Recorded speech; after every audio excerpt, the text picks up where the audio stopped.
Hello, and welcome to episode 423 of the Unauthorized History of the Pacific War podcast. My name is Seth Paradin, historian and deputy director of the Mississippi Armed Forces Museum here at Camp Shelby. And with me, as always, is my esteemed co-host, retired Navy Captain Bill Tody, former skipper of the fast-attack submarine USS Indianapolis, Commodore Submarine Squadron 3 in Pearl Harbor, and many others. How are you this fine October 22, Bill? So I'm doing well, Seth, but it has to be the ugliest shirt I've ever seen. You know, I would take offense to that, but we're all wearing the same shirt. Gotta rock the shirts every now and then. Absolutely. Yeah. Absolutely. I'm going to call this a Rain of Steel shirt. Rain of Steel. Yeah, Rain of Steel. I kind of preferred my analogy earlier, the white blotter shirt, but hey, whatever. It is what it is. So obviously the third member of our crew is with us today, Jon Parshall. How are you today, Jon? I'm doing all right, battling a little bit of a cold here and a cough, but I'll be punching my mute button on a fairly frequent basis. But other than that, ready to rock and roll, do Yamato, one of my fave ships. So. It is that time of year for the hacking and the coughing in the season. So gotta be with you and your fisherman's friend. I'm tempted to quote a famous comedian who's no longer with us, Jon, and say, "You live in Minnesota. What do you expect?" You may know who I'm trying to imitate. I thought this out in New York City though when I was doing a film shoot out there a couple of weeks ago. So I'm pretty sure that's where it came from. Anyway. Okay. Oh, hey, Jon, before we get moving, your website is active for your book, is it not? Yes, it is. That's correct. 1942book.com. And I'm hoping to have some fresh information on, publication, who might be publishing it, hopefully in the near future. So we're working some lead here. But the book is very nearly done. I'm actually in the middle of grinding through the conclusion, which is basically to say, if I haven't convinced you in the course of 1,000 pages, that 1942 was the year, I don't know what I'm going to say now that's going to convince you. But for those of the people out there who've read Shattered Sword and liked Shattered Sword, and then the sick few of you who are like, God, I wish that book had never ended, I can guarantee you that this next book is even more words. So, anyway. A typical Jon Parshall monograph is what I'm hearing. Can I say, there's a lot to talk about. So anyway, well, follow the link in the show notes or just type in www.1942book.com and sign up for email alerts for Jon's book. Appreciate it. Thanks so much. He would be appreciative, as would we. So anyway, on with today's show, because this is going to be a classic, I have to say, if I do say so myself, and I do say so myself. So she was the largest warship ever built, the pride of the Imperial Japanese Navy, built to be the biggest, baddest vessel ever to sail the world's ocean. The battleship was constructed under a veil of secrecy so tight that the United States did not know of her existence until well after the war had begun. Her design was so secretive that her exact specifications would not be known by Westerners until after the war. Her enormous 18.1-inch main battery were the largest and most powerful naval rifles ever mounted on a ship of any nation at any time in history. Visually stunning, the majestic ship conveyed power and grace. She inspired her countrymen who loved her and adopted her as a symbol of the nation's power and struggle during the war. As such, she was given an appropriate name, named for the ancient province that contained an early capital of Japan. The name that was bestowed upon the ship eventually came to be recognized as a poetic name for the nation itself. Countless are the mountains in Yamato, but perfect is the heavenly hill of Kagu. When I climb it and survey my realm, over the wide plain, the smoke wreaths rise and rise. Over the wide lake, the gulls are on the wing. A beautiful land it is, the land of Yamato. Yamato served as a metaphor for Japan. And in 1945, she served as a metaphor for the once powerful and fearsome Imperial Japanese Navy. The Navy that had once roamed the Pacific and Indian Oceans freely, imposing its will at any time, was now a shadow of its former self. Relegated to holing up in home island ports for fear of marauding American naval aircraft or prowling submarines. Now, April 7th, 1945, with the Americans invading Okinawa days earlier, and the first of the massive Kikasui raids having been unleashed on the U.S. Navy the day before, the Imperial Navy would sortie the biggest kamikaze of them all. Battleship Yamato, the pride of the Imperial Navy, and the Japanese people themselves would sortie one final time and sacrifice herself at Okinawa like so many of her fellow countrymen. However, her glorious death ride would not end as planned. She would go like so many of her fellow IJN vessels. She would die a torturous death at the hands of the weapon that relegated her to obsolescence the day she was launched, United States Navy aircraft. And boy, do they. Yeah. So let's get into the origins of this kamikaze raid, which is exactly what it is. For lack of a better term, that's exactly what it is. John, wax poetic on this whole kamikaze-esque, if you will, for the Yamato here. That's because that's what it is. No, that is what it is. And there's a lot of, at this point in the war, there's a lot of peer pressure kind of stuff going around. In that the Navy is now working with the Army to launch these massive kamikaze raids that are, being kicked off at the beginning of the Okinawa campaign. People in Japan recognize just how desperate the situation is. If the Americans can get ashore and stay ashore at Okinawa, we're in terrible trouble, because that'll place short-range bombers and fighters now within direct air range of Kyushu. This is all leading up to what everybody knows is coming, which is an invasion of Japan. And so the Japanese are really pulling out all the stops here. But at this point, they don't have a lot left to play with. And Yamato really is the last standing major naval unit that this entire Navy has that is still in combat-ready condition. And they decide to use it. Yeah, and we'll get into the whole combat ready thing, because I know people are going to go, but there were other ships. But just hold your horses, hold your horses. Yep. So moderate Japanese military and political leaders at the time, of which there were few, but there were some there, had been convinced since the fall of the Marianas that the war was lost and should be ended. On the other hand, with every new defeat, that still dominant hardliners, which is the whole reason that the damn war's still going in the first place, clung all the more fiercely to the patriotic slogan, 100 million deaths rather than surrender, which is asinine. Even at this late date, they insisted the spiritual superiority of the Japanese warrior could nullify the enemy's, United States, enormous material advantage. This would be manifested through special operations, a euphemism for suicide attacks. Now, we're going to have a whole thing on kamikaze raids, and we're talking about traditional kamikaze raids, the Kikasui attacks dating all the way back from Leyte Gulf and everything else. But that's what this essentially is, as we were saying. So many inside IGHQ, and especially the IJN, felt that Yamato was, she should die with her boots on, and she had been hit, or she'd been attacked in Kure Naval Harbor, just a couple weeks earlier by United States naval aircraft. And there was a general fear that she would just kind of, go out with a pittance, wasn't there? Yeah, for sure. The upper Navy, brass just cannot countenance a situation where, she's either sunk or in port, or worse yet, surrendered, in some sort of a condition after the war. So, they determined that she, as you say, she's got to die with her boots on. What are we going to do with her? We're not going to let her just skulk around inside Kure at this point with, the rest of the derelicts there.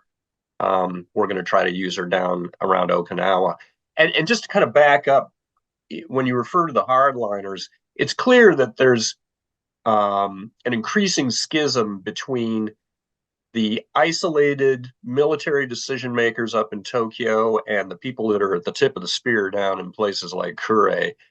And when we talk about, the men that are in charge at this point of the Japanese government, you've got hardliners in both the Army minister and the chief of staff of the Army and the chief of staff of the Navy, likewise, Toyota, are absolutely determined to, if worse comes to worse, we will sacrifice literally every man, woman, and child in this country before we will lay down our arms. That's how hardcore they are.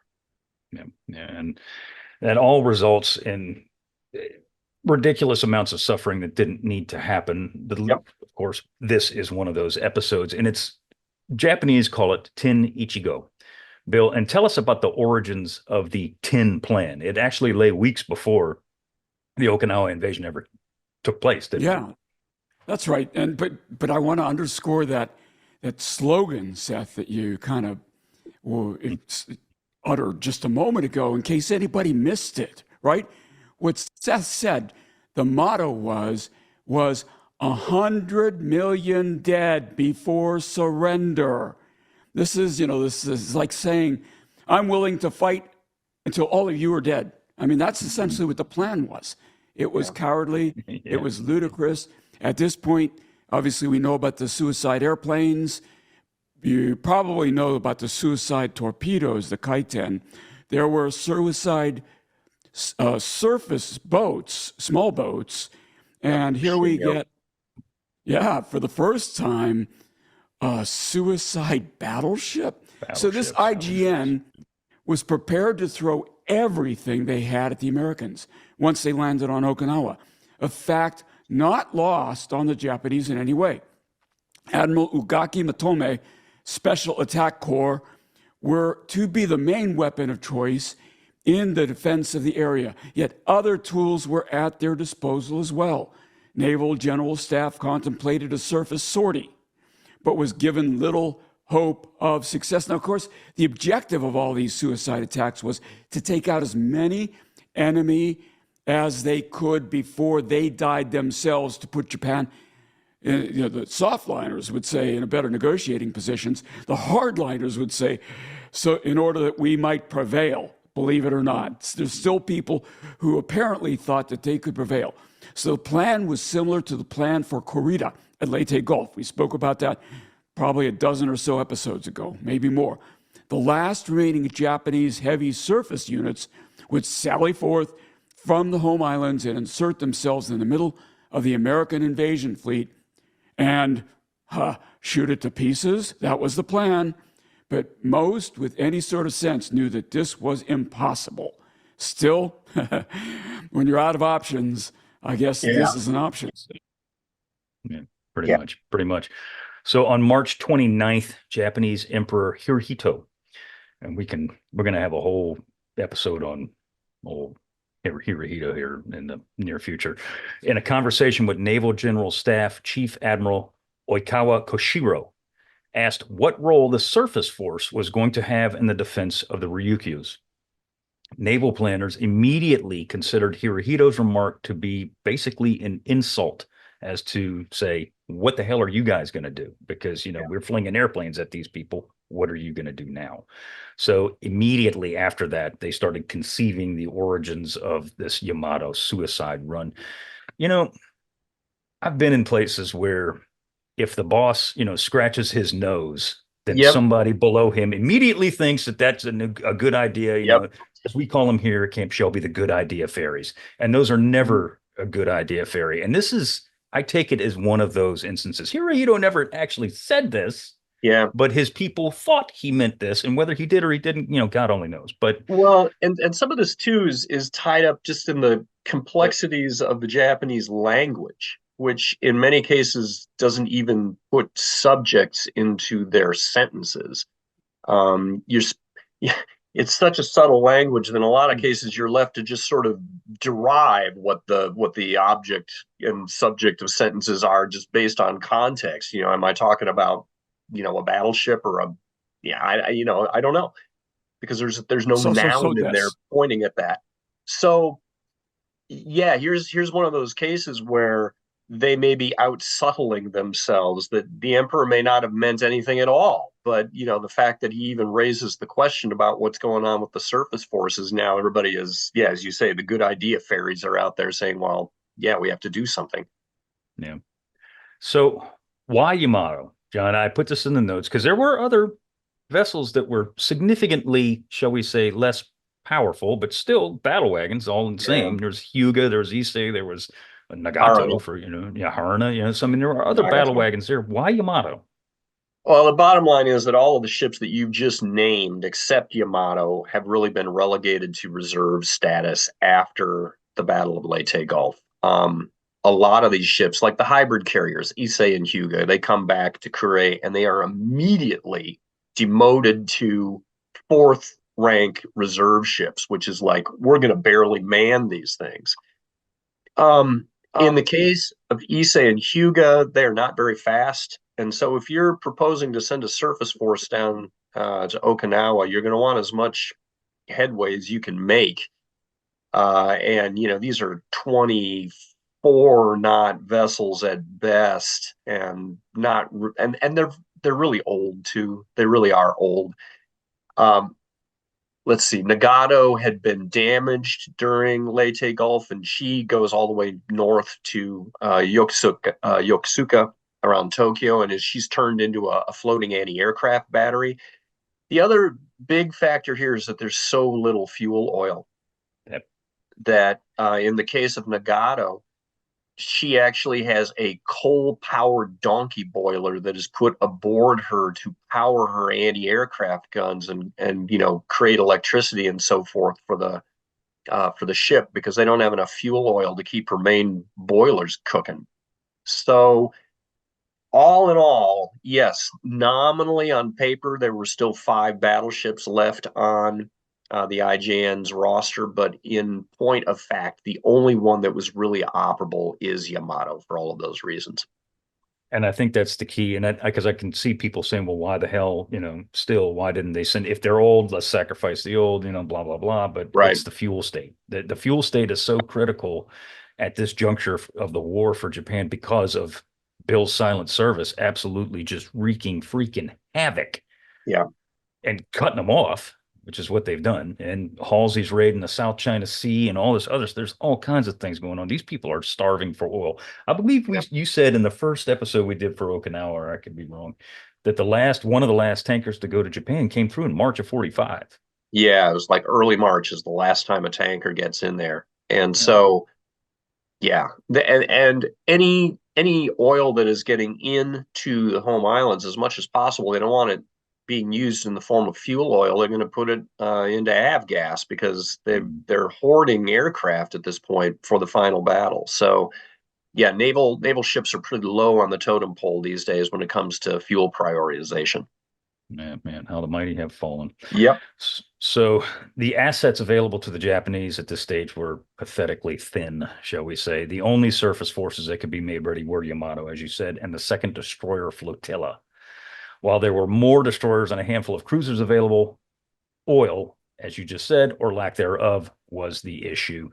The reserves were pretty much gone by this stage.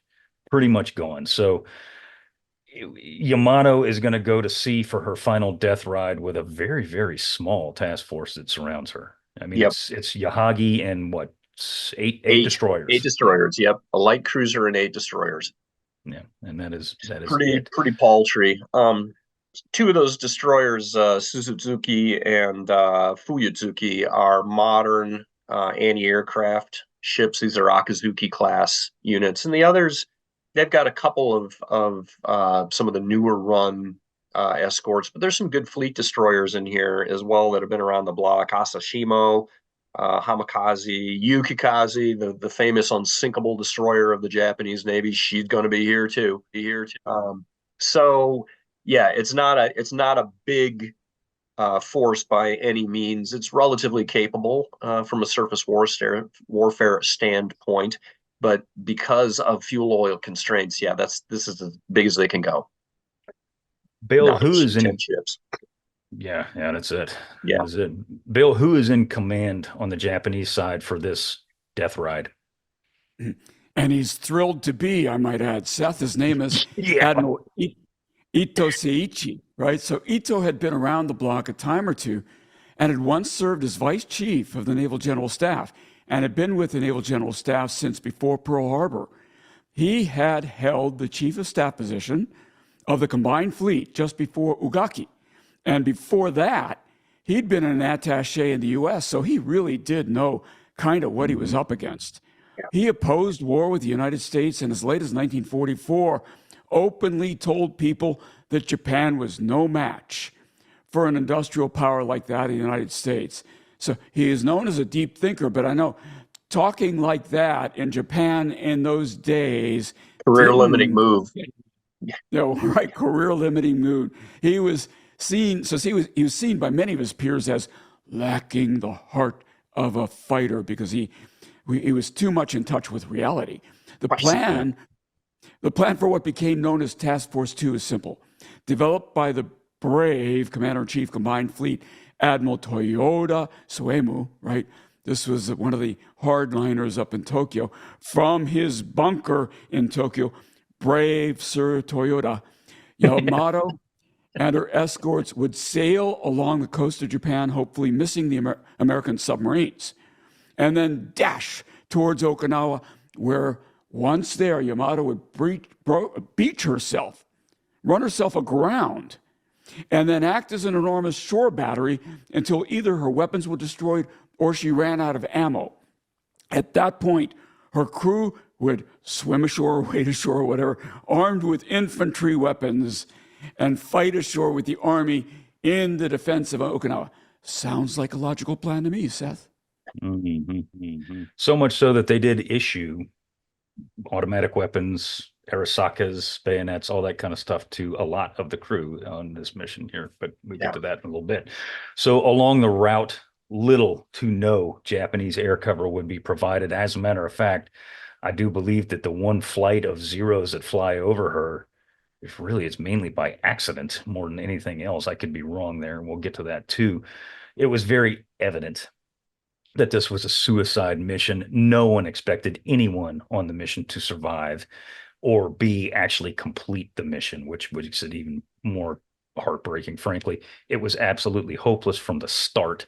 And what was worse is that Admiral Ito and others in the know knew that it was a hopeless suicide mission. There were obviously, there's going to be your very petulant young people that believe that they're doing the right thing and this is going to succeed. But the guys with any brains up, any gray matter up here, they know that this is not going to end well. So almost as soon, and we talked about this last week, talked about morale in the Japanese military as a whole. This is what we're referring to here. Almost as soon as Ito receives his orders, he immediately balks. He's like, nope, this sucks. This is stupid. Why? Right. And you don't hear this at all hardly from a Japanese, certainly not an admiral.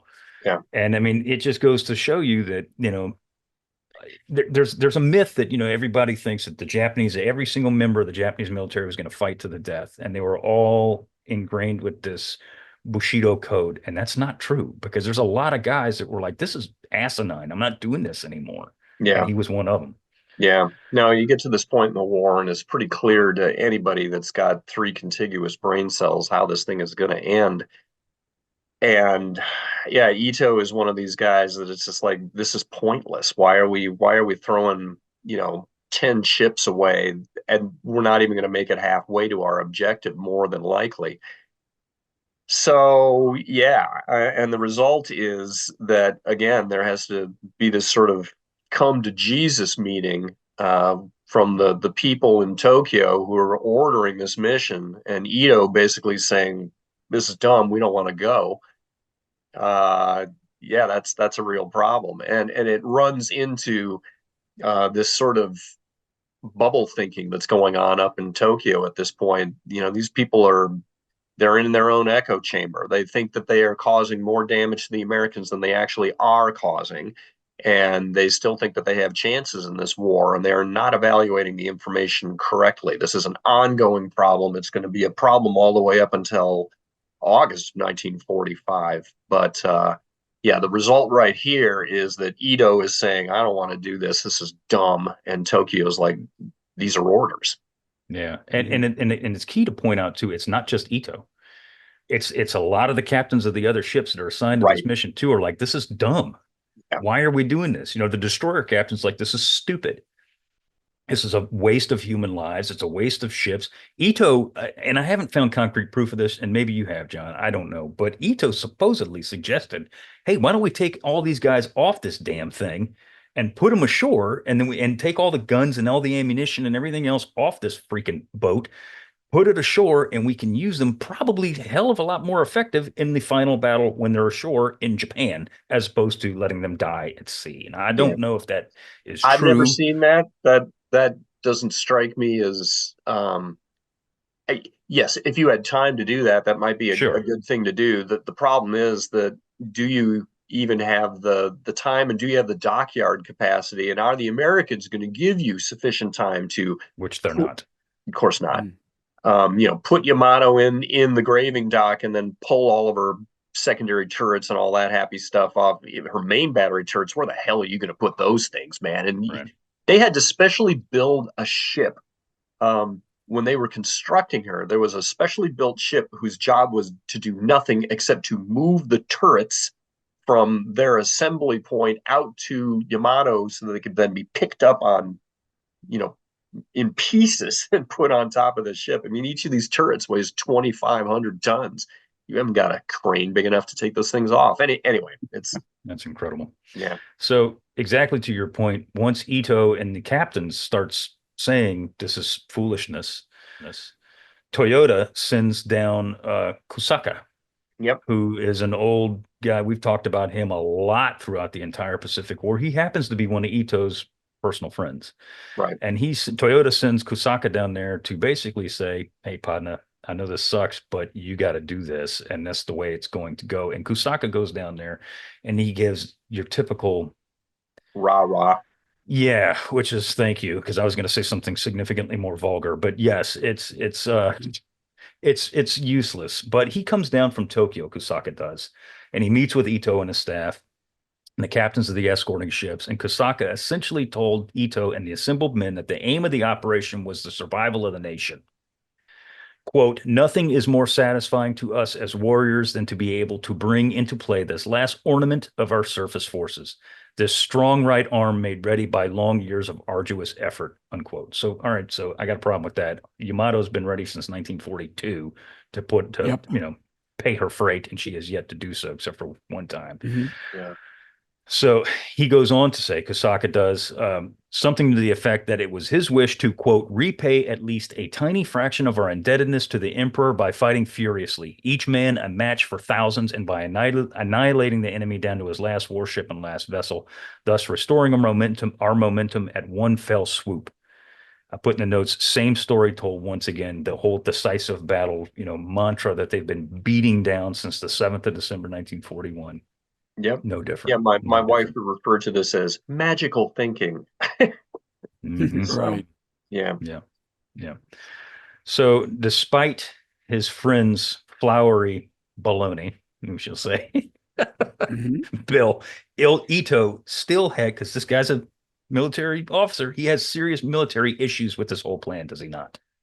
He sure did. And, I'm going back to that word now. Who knows if the Japanese is translated properly here, but he calls the Yamato this last ornament of our surface forces. And I'm struck by the word ornament. Yeah. I think it's translated correctly. It's like something you hang on a Christmas tree. I mean, my goodness. He's talking as if it's a symbol. It is. Rather than a warfighting capability that could have actually done some good years earlier in the war, and now it's just sacrifice, right? So just symbol is the key word here. Yeah, that's that. It's a symbol. That's all this is. Kusaka, in his heart of hearts, knows that we're not going to accomplish a damn thing with this entire episode, but it's symbolic. It satisfies the cultural need to, Seth, die with your boots on, and so that's why we're going to do this operation. It's purely it's performative. Yeah. So he reinforces this slogan that Seth shared with us earlier by saying that he's requesting that the men die gloriously, heralding the death of 100 million Japanese who prefer death to surrender.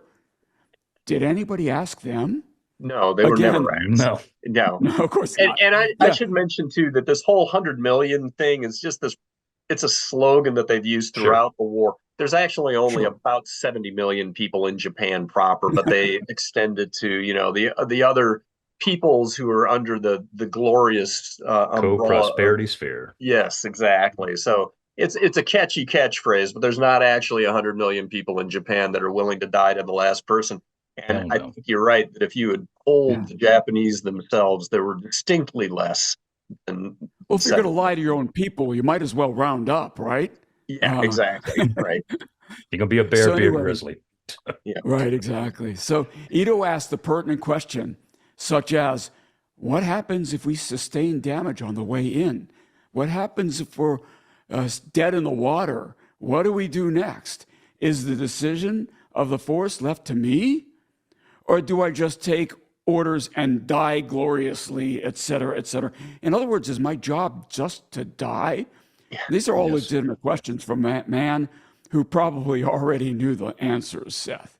Yeah, yeah. And Kusaka, gives more and just to be clear, the translation of Kusaka's words comes from Yoshida's book. Those are like direct quotes out of his book, Requiem for Battleship Yamato. Which we should Because plug. yes, yes, you Yes, have it in front of you. because we Yeah, there both you have go. our copies here. Anybody who's into the Pacific War, this book is one of the great pieces of literature that comes out of World War II. It is magnificently written, and it's a very quick read. It's about 150 pages. You can blow through it in, probably a day. But yeah, it's absolutely it's a wonderful piece of literature. It's right up there with Eugene Sledge in terms of Absolutely. accounts that come out of this war. It's great. Anyway, Absolutely. Absolutely. So Kusaka's flowery baloney falls on deaf ears, honestly, when he starts going into his whole rhetoric, which is all it is, it falls on deaf ears. One destroyer captain, and I do not know who, it does not identify him in the book, asks Kusaka, and I quote, if the power of the Imperial Navy is really to be marshaled for this one battle, then why doesn't Admiral Toyota himself venture out from his bunker at Hiyoshi and assume direct command? ding, ding, ding, No, ding, ding. yeah, no answer was given by Kusaka because he's a tool. He's going to break out in a Monty Python song from Holy Grail, right? Brave Sir Toyota. Yeah, yeah, he's not well liked by the men under his command, shall we say? Yeah. So several options were given as opposed to the death ride that was being proposed. Captain Komuro Kiizo suggested that the possibility of some significant success lay in splitting the force up and pursuing targets as singular raiders, which wasn't going to happen, thereby splitting Mitscher's searches out over a wider area. Kind of makes sense to a degree, as well as Mitscher's striking force, thereby giving at least one or two ships a legitimate chance to get to the invasion fleet. Not bad, but considering that Mitscher was probably he wouldn't have wasted those assets going after a single destroyer. He's not going to do that. He's not going to launch 250 aircraft to go sink Yukikaze. It's not happening. He's not going to do that. But you can understand where the man's desperation is coming from. Mitscher is going to chase Yamato, and everybody on planet Earth knew that. So regardless of how the senior officers of this task force feel, they all understood that this sortie wasn't a request, as I put in the notes, but it is absolutely an order, as the realization that more than likely all of the ships in the formation would be lost and the men aboard them sacrificed for absolutely nothing began to set in. A morose realization of their own end swept through the crews of the ships. Others apparently did not buy into the whole "we can still win" baloney, the myth that the entire rank and file of the Japanese military was filled with men willing to die is simply that. It is complete myth, because you're going to see this on the crews of these ships. So aboard Yamato, Yoshito Mitsuru, who is the gentleman who wrote Requiem for Battleship Yamato, again, read it. He was a junior ensign. He was a radar officer. Recalled, quote, against this sharp contention that the mission is doomed to fail, Chief Officer of the Watch, Lieutenant Usubuchi, binoculars fixed on the sea at dusk, speaks in a low voice, almost a whisper. The side which makes no progress never wins. To lose and be brought to one's senses, that is the supreme path. Japan has paid too little attention to progress. We have been too finicky, too wedded to selfish ethics. We have forgotten true progress. How else can Japan be saved except by losing and coming to its senses? If Japan does not come to its senses now, when will it be saved? We will lead the way. We will die as harbingers of Japan's new life. That's where our real satisfaction lies, isn't it? Unquote. That is an incredible quote. Yeah. It was. Yes, Seth, I want to make the observation that this young lieutenant doesn't see this in the tradition of a typical banzai charge or kamikaze attack, the objective of which is to kill as many enemy combatants as you can before you die yourself. This is profound, and it's, as you said, Seth, but it's also very nuanced, but it's an important nuance because this young lieutenant sees their sacrifice as an inflection point in the war, not because they're going to exchange, fire with the enemy, but because he thinks that the sacrifice is necessary to hammer home the point that Japan has lost. And in that sacrifice, then, in essence, brings life to the entire country, right? Because you'll have to admit that, So there's Admiral Stockdale, who was a prisoner of war in Vietnam. He has this famous quote that said, the way he got through 7 years of being a POW was to confront the most brutal facts of his current reality, whatever they might be. And this guy is saying that the sacrifice of Yamato is necessary so that Japanese leadership confronts the most brutal facts of its current reality. And that is a remarkably profound observation, guys. Yeah, it is. It truly is. I mean, when you go back and you read it or hit rewind, I'm not going to read the whole thing again, but listen to it, like really listen to it. Like this guy knows is like, all right, we're not getting out of this. We're all going to, or most of us probably are all going to die. And maybe by our sacrifice, we can actually let people know this is useless. And by us dying, maybe that will almost hit the reset button, which it kind of does. Kind of does. It takes a bit, but it kind of does. It really is incredible. It's an incredible quote. It really, honest to God, is. Yeah. So we're building up to this whole thing. Go ahead, John. You were going to say something. No, I'm getting into the next section. Yeah, I mean, as soon as this realization comes about that yes, we are going to go out on this mission, and yes, most of us are going to die. They do send some members of the ship's crews ashore. The people that are in the sick wards, in the sick bay, they go ashore. Some of the older sailors as well. And then there's on Yamato, just 2 days prior, there's a group of brand fresh new 50 young naval cadets from the Naval Academy have come aboard this ship to begin their service, and they take all 50 of these youngsters and like, you're out of here, get back ashore. Even though the kids want to stay on the ship, the oldsters are like, you're gone. So they get those people off, but that still leaves over 3,000 guys just on Yamato alone. Right. And again, that goes back to the whole thing that we were saying earlier, is that not everybody wanted to die for the emperor. Yeah. And they realized that, hey, if you can be saved, you get your tail off of this boat, because there's no need for you to be here. Why do you need to be here? Why do you need to die? And then it's heartbreaking, honestly. It really is. So distribute sake to all divisions, quote unquote, was the order that was given by the Captain Aruga of the battleship Yamato. Ariga. Yep. That the day before she sails for the very, very last time, the crew, as we have said, were not under any false illusions that these were not, more than likely, their last few hours on Earth. They were given freedom to blow off some steam. And I mean, blow off some steam, Jackson. They had a party on this battleship, like I put in the notes, party like it's 1945. I mean, they are getting down. Sake everywhere, scotch. And I mean, these guys are getting hammered on this ship, and rightfully so. Yeah. So, Arrigo opens the stores, not just sake, but it's like cigarettes and candy and whatever the hell's aboard the ship. He just says, you know what? Give it to everybody.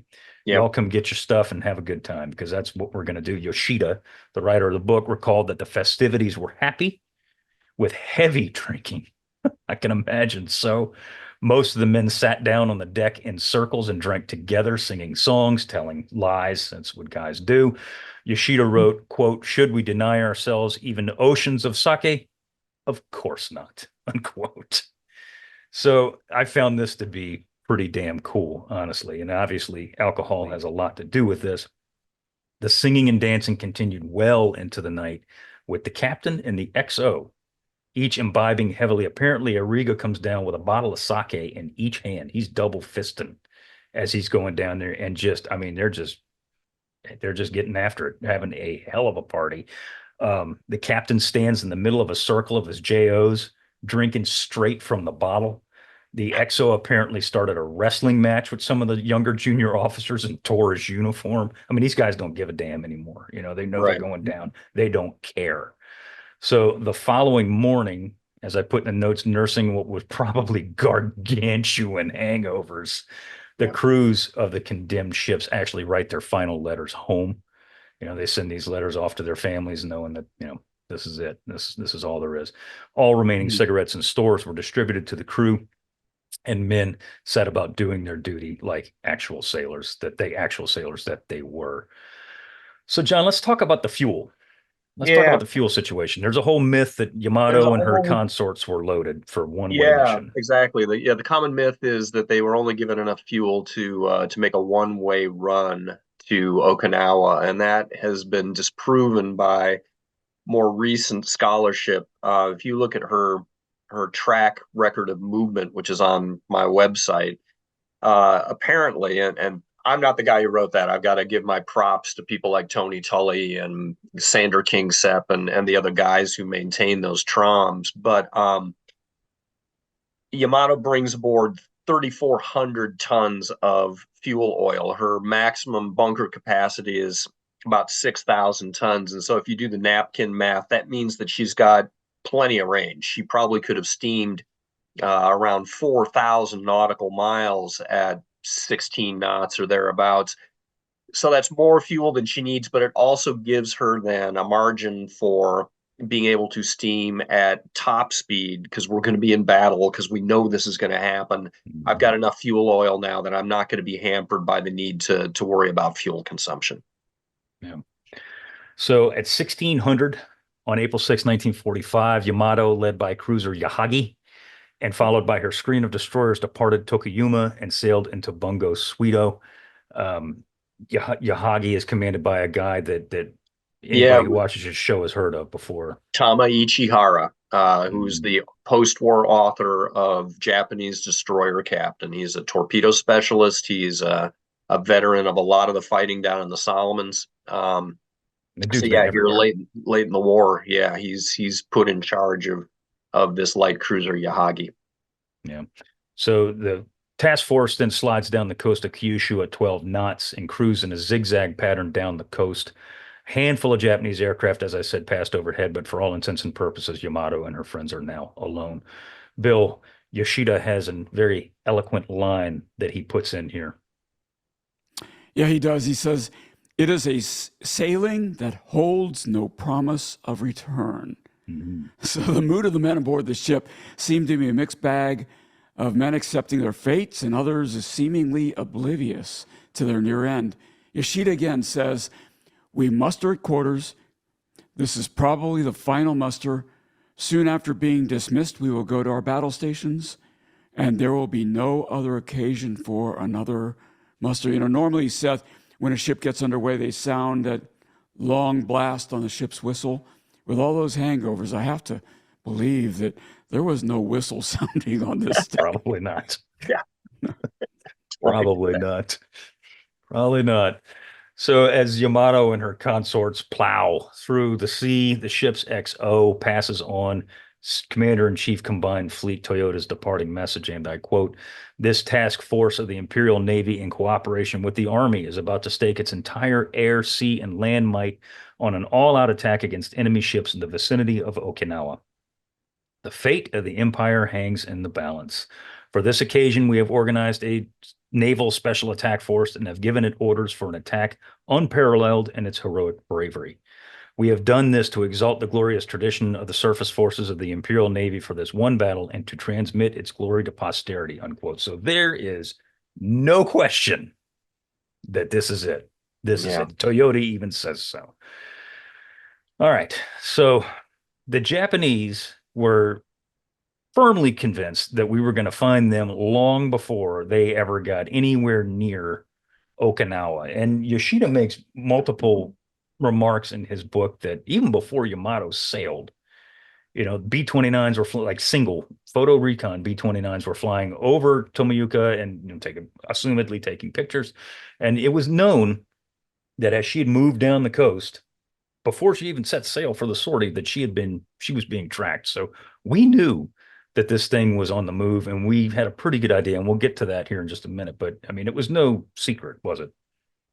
No, not at all. Yeah, and he also makes references to the fact that American intelligence at this point has a very healthy reputation within the Imperial Navy. So yeah, nobody's under any illusions that their comings and goings are not known to the enemy and are, as you say, they're being tracked right from the get-go.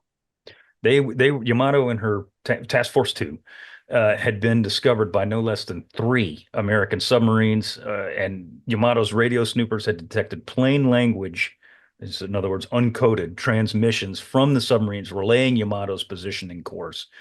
Her discovery by submarine was not a coincidence. American cryptanalysts had been reading Japanese transmissions regarding Yamato's plan, or at least a plan of some sort, utilizing a surface force for days before the submarines ever found her.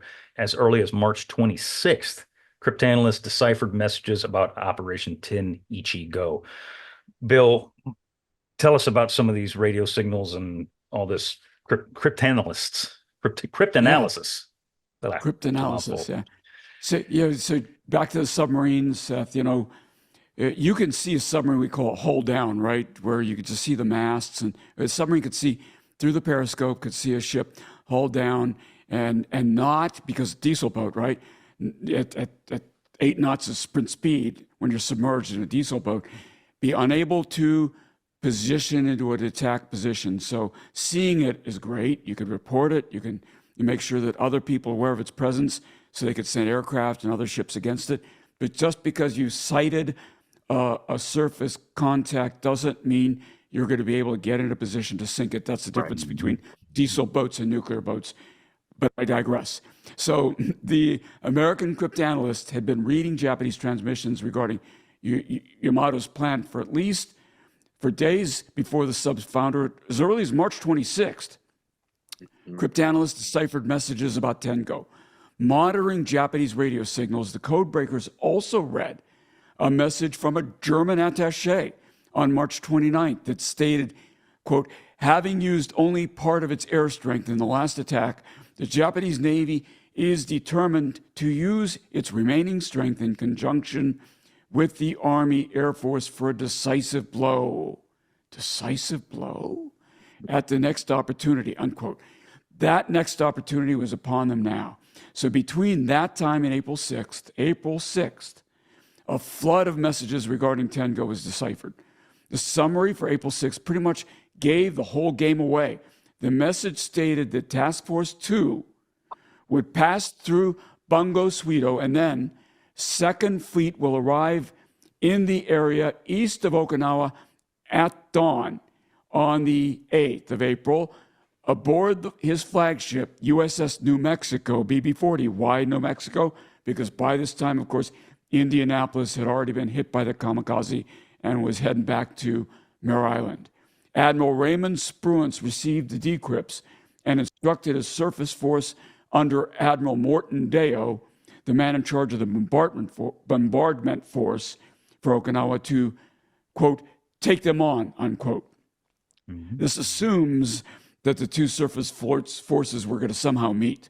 The message sent by Spruance to Deo was issued about 15 hours before Yamato ever sailed. Now, I have a map that I could pull up at the right time. Seth, you tell me when. Well, go ahead and pull it up. All right, so here we go. So he gets underway from Tokuyama up here. Here's Bungo Suido. You remember Bungo Suido from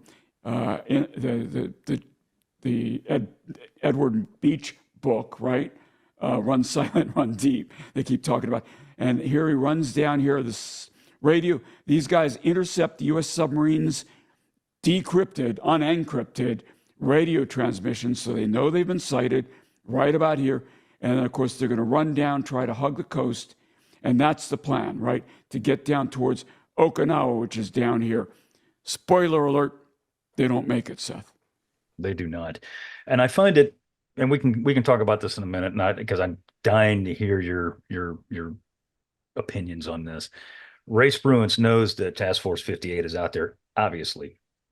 Yet he gives orders to Admiral Deo to take the old battle wagons. And I'm not talking about Iowa and New Jersey or any of this.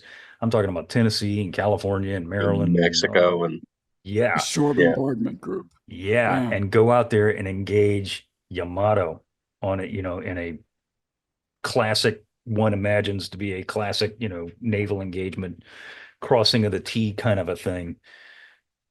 I don't want to do that. Hell no. Hell no.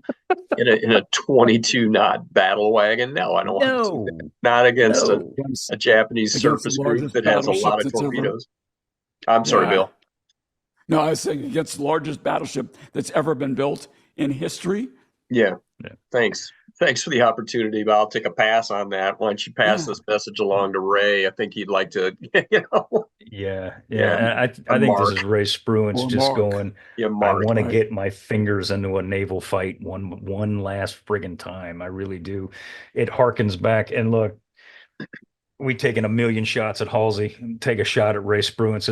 This isn't his brightest move. It harkens back to him chasing after, I forget what was the name of the. It was Isokaze, I want to say. Something like that. Yeah, off of truck, and Tony would know this right off the top of his head. But not the smartest thing. These destroyers carry long lance torpedoes. I don't want to mess with those things. And we still, at this point in the war, still don't have a good sense for the performance of that particular fish. And it's pretty evident here too, Adam. Take the low risk approach, and that's obviously what's going to end up happening here. But I don't know what Ray was thinking about. Sun Tzu once said, "Play your strength against the enemy's weakness." This would be an anti-Sun Tzu strategy. That is correct. That's a very good point. The anti-Sun Tzu. I mean, to be clear, he's issuing orders to 7 battleships. So I mean, that's a lot of freaking firepower. But still, you're putting your oldest, slowest battle wagons at risk against the Imperial Navy's best vessel and a whole passel of long range. I don't think we're going to lose that encounter, but the question is going to be whether, is it going to be worth the cost? Because if you have a bad day at the races and somebody gets lucky with their long lances, you could potentially lose one of those battleships. That's stupid. Or more. Or more. I don't want to, because they're 20 knots downhill with a tailwind. They're not going to maneuver very fast to get out of the way of fish, so whatever. Anyway. On to the next. So there's also been some back and forth baloney over the years about what happened next for the United States. The story goes that Mark Mitscher, riding in USS Bunker Hill, picked up Spruance's message and decided that his airplanes would take out Yamato before the battleships ever got there, and he would do it without letting his boss know. Now, I've read this in literally 4 books as I was writing the notes for this episode. That's a bunch of baloney. The whole point being that Mitscher wanted to show once and for all that carrier power could destroy a surface force alone. Chain of command be damned. But first of all, that's malarkey to the nth degree. Carrier air power had been proven to be the decisive weapon in the Pacific War. I don't know, about 100 friggin' times already. So there was no need to prove this again. While Spruance did indeed issue orders for his old battleships to prepare to engage Yamato and for Mitscher to let the Yamato task force go past him, this is an actual fact, and concentrate on pinning down Japanese aircraft, it became clear that the old battle wagons would never reach Yamato in time to actually get to him before they got to the vicinity of Okinawa. Thus, Spruance's chance for a surface action, something he'd been wanting for years, did not occur. So to get in a little more depth here, Mitscher, upon receiving the decrypt regarding Yamato, did indeed move Task Force 58 to a point to intercept the oncoming Japanese fleet without orders. But he's also receiving this message and going, there's a threat. I got to go put my force where it needs to be. Once in position, it was then that he received orders from Spruance to let the Japanese pass him by. This was around midnight. Mitscher went to his cabin, went to sleep, and then left Arleigh Burke in charge. Burke writes that doing exactly what he should have done, planned a search for the next morning to try and find Yamato, because that's his job. That's what he's supposed to do.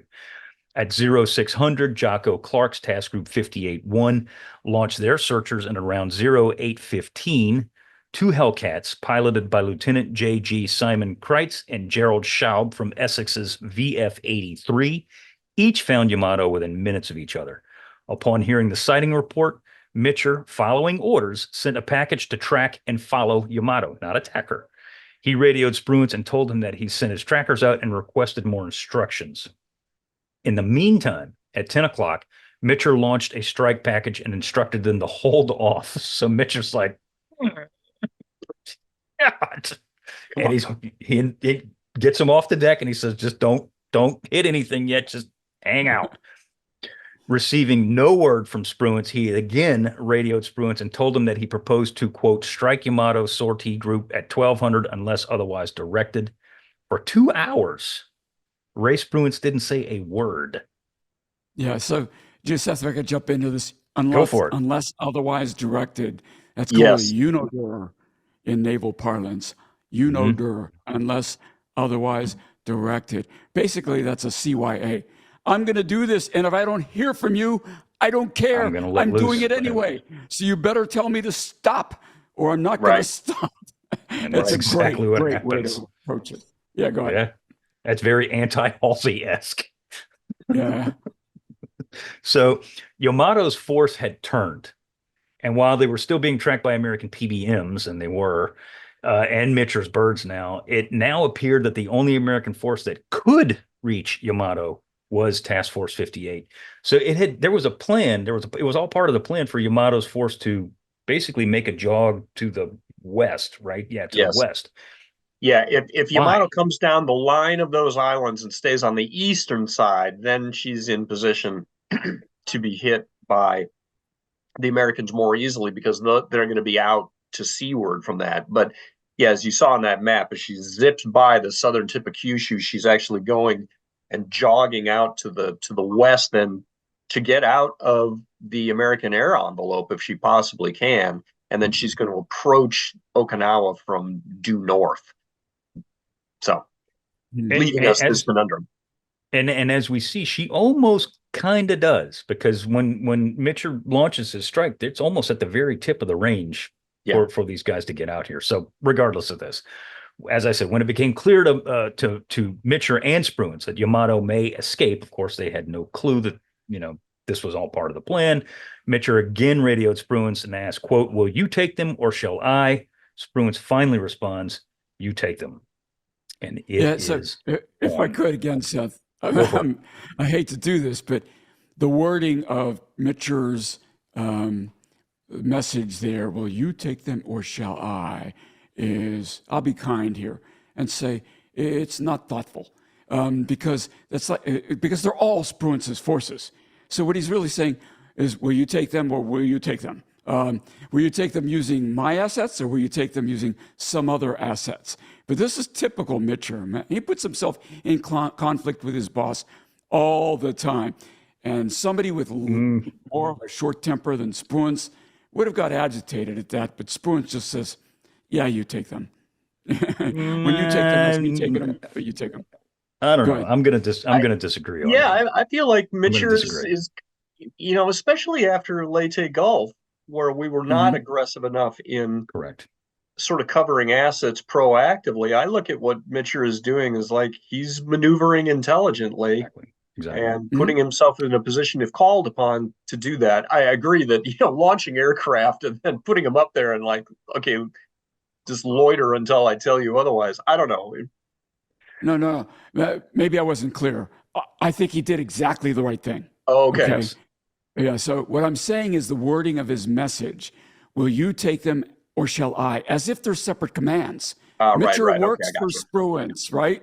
And Yeah. so the point is that he's putting himself in conflict with Spruance when actually he works for Spruance. And so it was just a very, we call it Rady in the Navy, a Rady way of saying this, which is basically taking on more authority than you really have. But he did exactly the right thing here. I'm not complaining about that.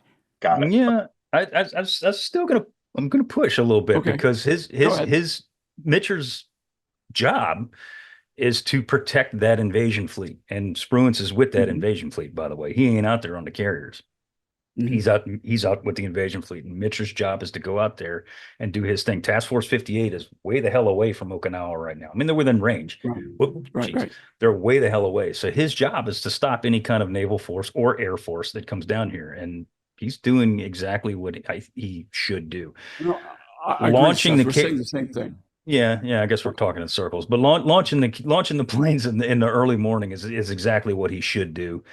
I agree. And then at the end of the day, that's what's going to bring it down. So, Bill, tell us about a second team from VF 83. So these guys are inbound now, and now the die has been cast.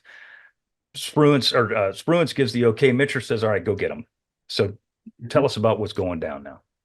Yeah. So again, as you said, 0823 in the morning, Ensign Chuck Hubenthal and Lieutenant Junior Grade Jack Lyons sighted the Japanese and hung with them as ordered, radioing precise movements and course changes. Boy, this is something that we had a lot of trouble with early in the war, but we've got it down now. The pair of Americans nearly exhausted their fuel. Nevertheless, Yamato's course and location had been relayed back to Mitscher, who then had the information relayed to his already airborne strikers. So aboard Yahagi, Captain Hara Tameichi, and this, you may remember him from the Guadalcanal episodes, recalled that the day had an ominous feel. In quote, the beautiful weather of our departure day had changed completely overnight. It was unreasonably cool. Leaden clouds covered the sky and hung low on the sea. Not a beam of sunshine pierced the thick cloud layers.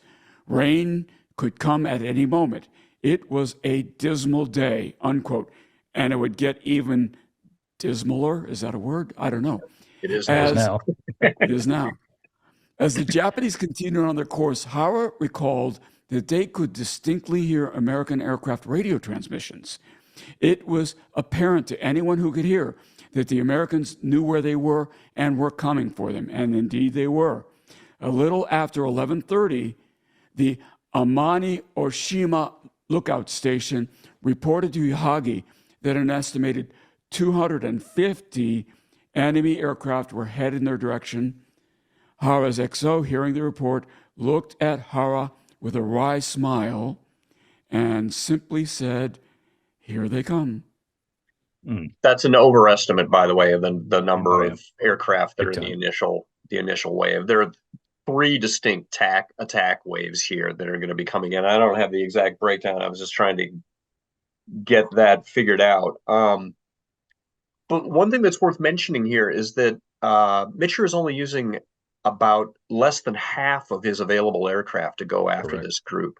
In this day as a whole, the Americans are going to expend 343 total sorties, and yet his carriers between them have about 850 aircraft on board.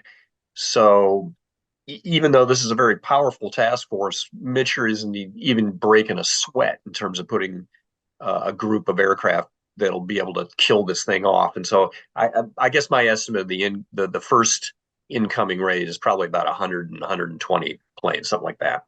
I think I have later down in the notes, I want to say it's about $110. Okay.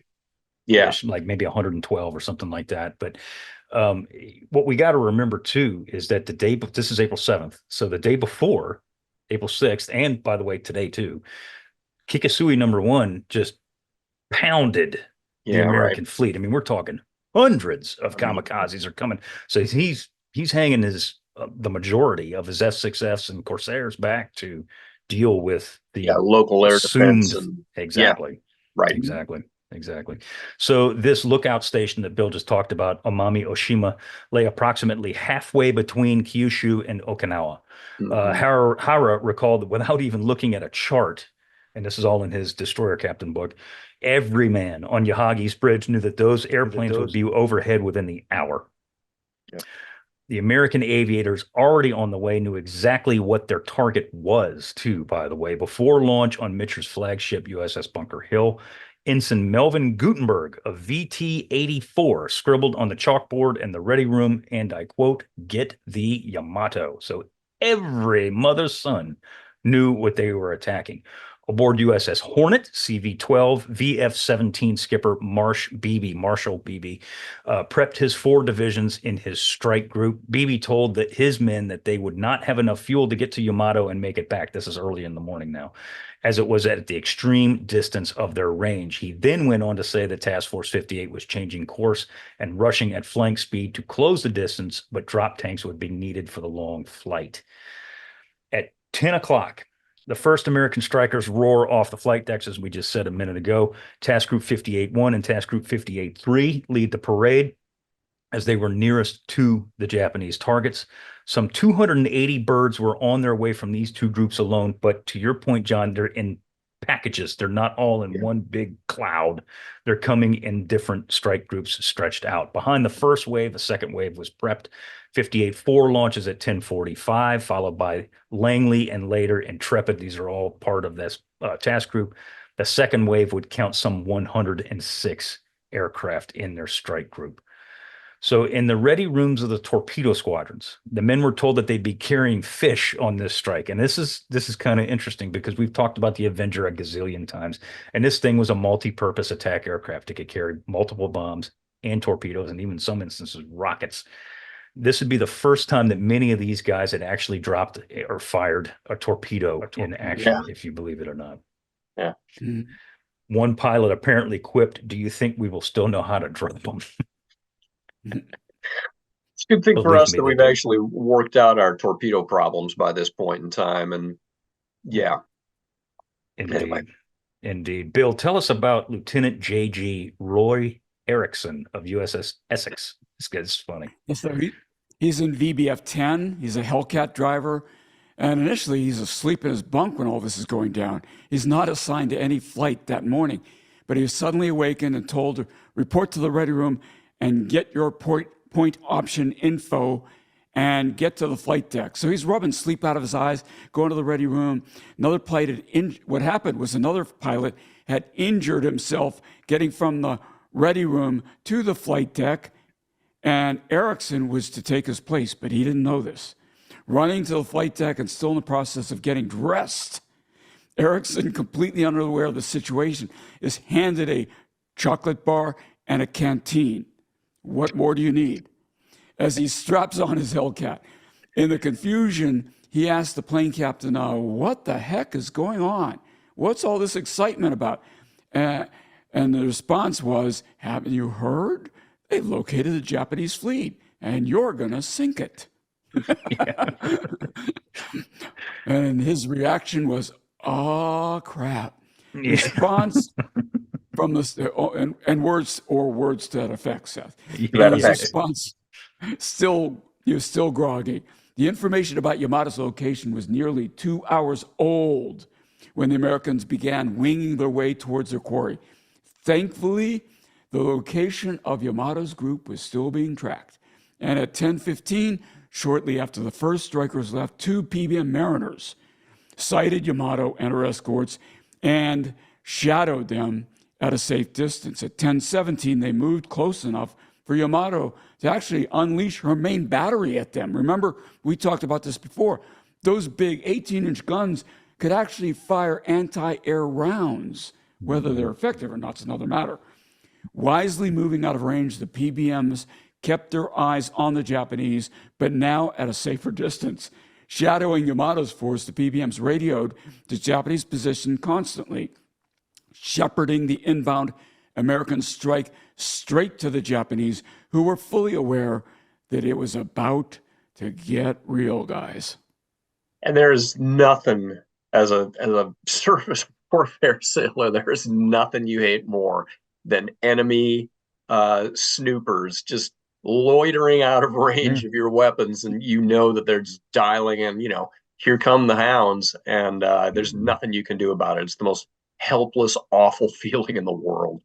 Not a damn thing that anybody Yeah. can do about it, because they have no air cover. Oh, No by the air cover. way, and Yamato and Yahagi launched their search planes to get them off the ship, because why keep them there? Yeah, So they exactly. have no air cover at all. Right. Okay. So the first American strikers to reach the area was the force that had launched from 58.1, and the first sighting of Yamato by American strike aircraft was actually from radar, because the Scud was so heavy that they actually couldn't see her initially. Cloud cover over the sea was heavy and low at 3,000 feet and in patches, making visibility for the high-flying American aircraft all but impossible. One of USS Bennington CV-20's VB-82 SB-2Cs, man, that is a word salad right there, was equipped. Yeah, it is. Was equipped with ANAPS radar, even more, and picked up large blips some 25 miles out from Yamato. About 10 minutes later, the aircraft caught a sight visual of the Japanese suicide fleet below, and at 12:17, Bennington's aircraft made their approach. Bennington's Air Group 82 was quickly joined by USS Bella Woods, San Jacinto, Hancock, and Hornet strike groups, bringing the total aircraft to well over 100. The strike leader was Hornets commander Ed Conrad, and he held his aircraft in a circle overhead as he summed up the formation and began to divvy up targets to the squadrons. For over 20 minutes, he hangs up and just like buzzard circling carrion, just circling around, waiting and picking out targets and saying, you guys get this. Organizing. Yes. Yeah. Yeah. Because he has that luxury. Yeah. So John, let's talk about the Japanese force at this time. What is going on? Yeah, so the Japanese are steaming in a circular formation with Yamato at the center of this ring formation. Yahagi, the light cruiser, is off to her starboard quarter. There should be 8 destroyers here, but there's actually only 7 by this time, because destroyer Asashimo had engine troubles south of Kyushu, and she drops out of the formation and is never going to be seen again, as it turns out, because she's going to collect some aircraft later this morning as well. So at this point, yeah, you got Yamato in the middle, and you got 9 or 8 other ships around her. As soon as the first strike packages start coming in, Tama Ichihara, commander of Yahagi, then basically, as you put it, puts the spurs to her and puts her ahead of Yamato to try to draw off some of the attackers that are coming after the main prize, hoping to suck up some of those air attacks and keep them off of Yamato herself. Yeah. And this is pretty much how the formation is going to remain through the first strike. Yep. So aboard Yahagi, Captain Hara noted, quote, that all ships were making 25 knots. Yamato raised, actually, he says 20 knots, but according to her troms, it's 25. Yamato raised huge bow waves as she pushed through the sea at her maximum speed. These are Hara's words. Yamato presented a striking inspiration to every man in the force. It had to be, honest to God, an awesome sight. I mean, the biggest vessel ever created, battleship ever created, just plowing through the seas. Yeah, one of the most dramatic photos of Yamato is actually taken on her trials off Yokosuka. Off of Kure. And she's beaten through some pretty heavy seas, and you can see in that photograph, I mean, she really does throw up a hefty bow wave, because she is a big ship. 68,000, she's probably 70,000 tons full load at this point. So yeah, very impressive sight indeed. Very stable too, from everything that I read through this, and Yoshida says this multiple times, is that she was a very stable. I mean, battleships by nature are stable gun platforms, but she was even more so, really. Well, and part of the reason for that, of course, is that she didn't have to go through the Panama Canal, so she's not limited to 108 feet. I forget exactly how wide she is. I think she's over 120 feet. We could do some real-time history on that, I'm sure. She's thick. Yeah. She's thick. Actually, I do have 127 feet. She's a big girl. That is a big So yeah, girl. very stable gun platform. A good seaboat too. She uses one of the first bulbous bows, a very early version of the bulbous bow on the ship as well. So anyway, nerding Yeah. out. No, she's cool, man. She Yeah, was she's super cool. cool. So, despite warning from Yamato that American aircraft had been sighted, and again, Yamato's got radar, and she's picking these things up on radar. Aboard Yahagi, nothing could be seen. Like they couldn't see anything. Hara couldn't see squat. A rain squall had suddenly appeared and blocked the vision in the direction of the inbound strike. A lookout then shouted, quote, 2 planes on port bow, unquote, Hara recalled. And he says, I looked up to see not 2, but 20, 40, and more planes spilling out of the thick clouds. I ordered open fire. I expected the planes to swoop down at us immediately. Instead, they began circling clockwise just below the clouds. The confident enemy was methodically sizing up his victims. It's like sharks just. Yeah. Again, such an ugly feeling.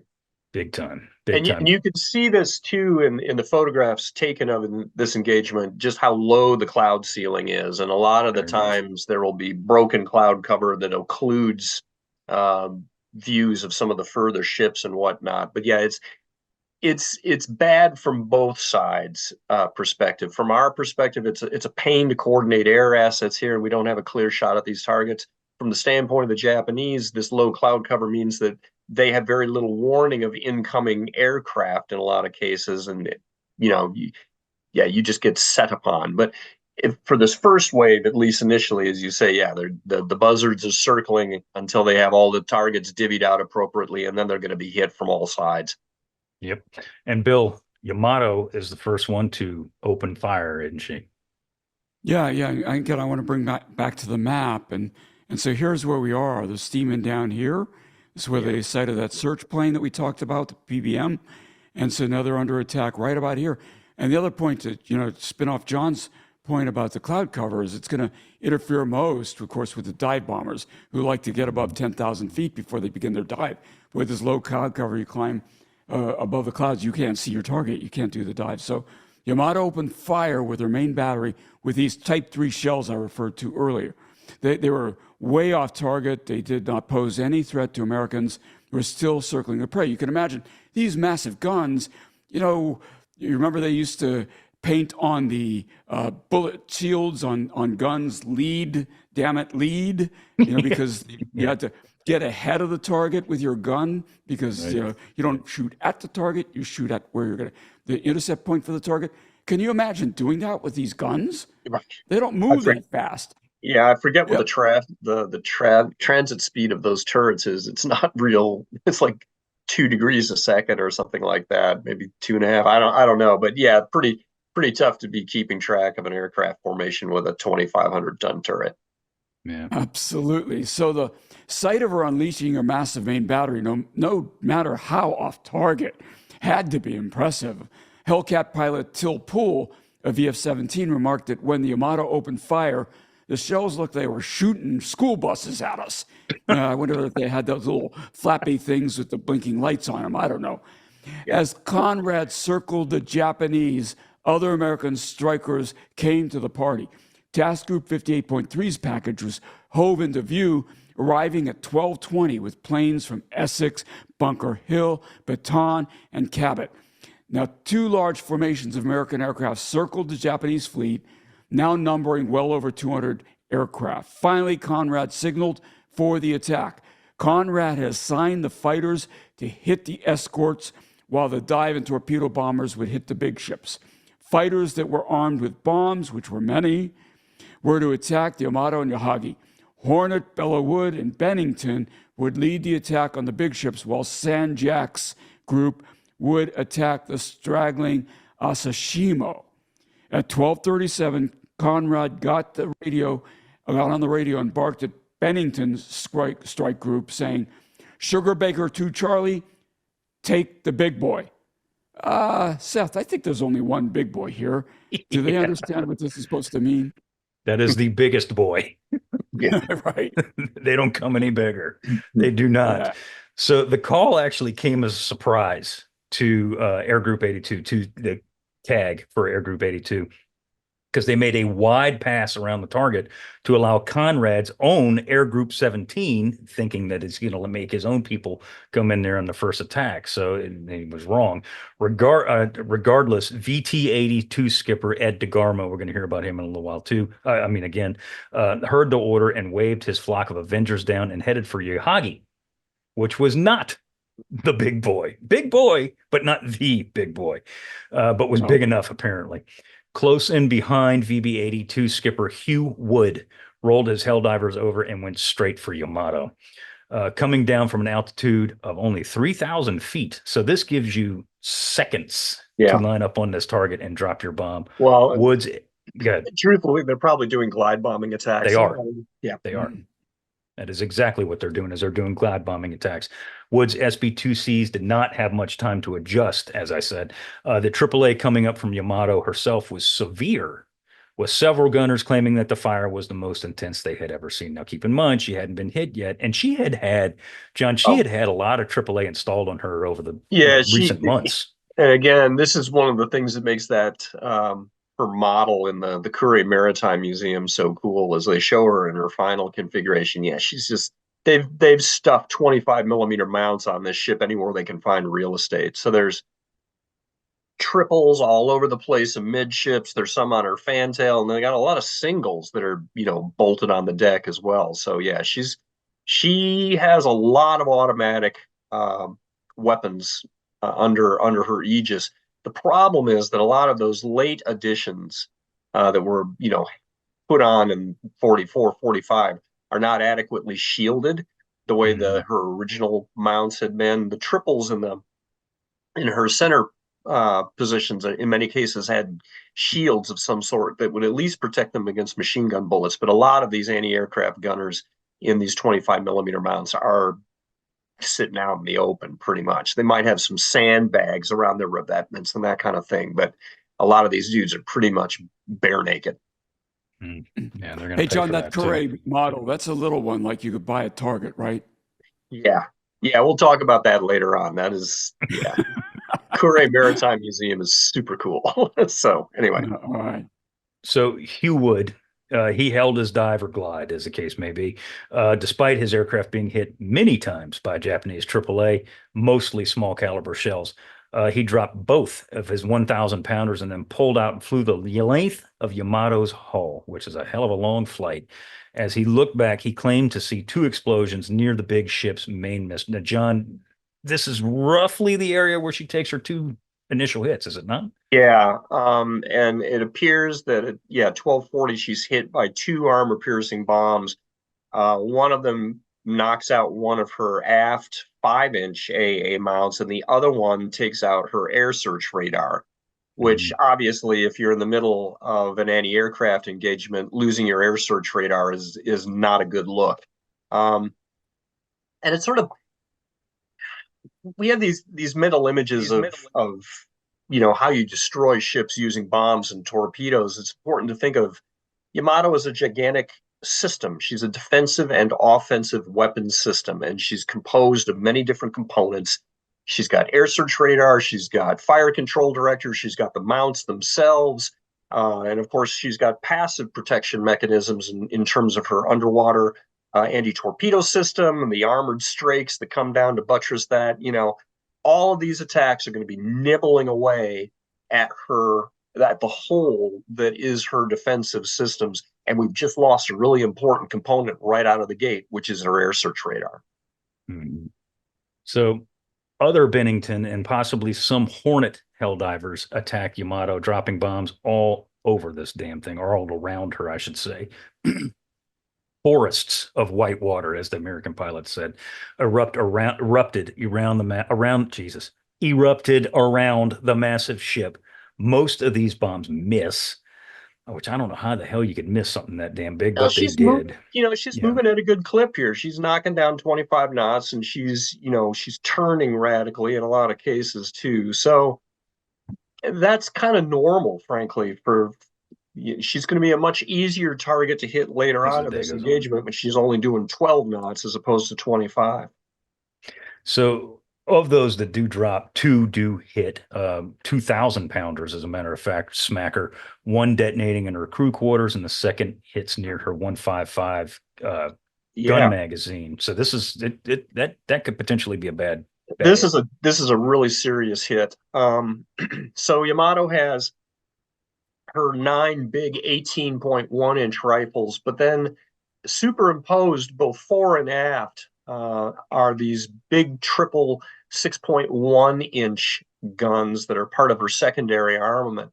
And yeah, one of these two heavy bombs smacks that turret and actually goes all the way through the turret and down into the magazines for that turret and starts a fire down there that is going to burn unchecked for the remainder of this battle. And if you see photographs of the battle, you can always see that there's smoke coming out of the after section of her superstructure where that bomb hit. The other thing that ends up happening as a result of that bomb hit is it wipes out her after damage control teams, which were all kind of marshaled in that neck of the woods. And so again, from an aggregate systems perspective, we've just taken out the majority of the damage control personnel that would be responsible for fighting fires in the aft end of the vessel. That's not a good thing at all. So one of the things that happens here is Yoshida, the author of Requiem for Battleship Yamato, goes back there again. He's the radar. He's not the, but he's a radar officer for Yamato. He goes back there to see what the hell's going on.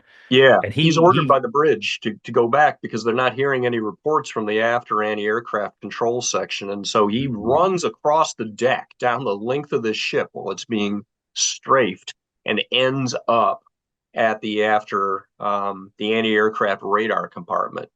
And he writes this passage in Requiem for Battleship Yamato that I think is just brilliant. He says the anti-aircraft radar compartment, solid and safe.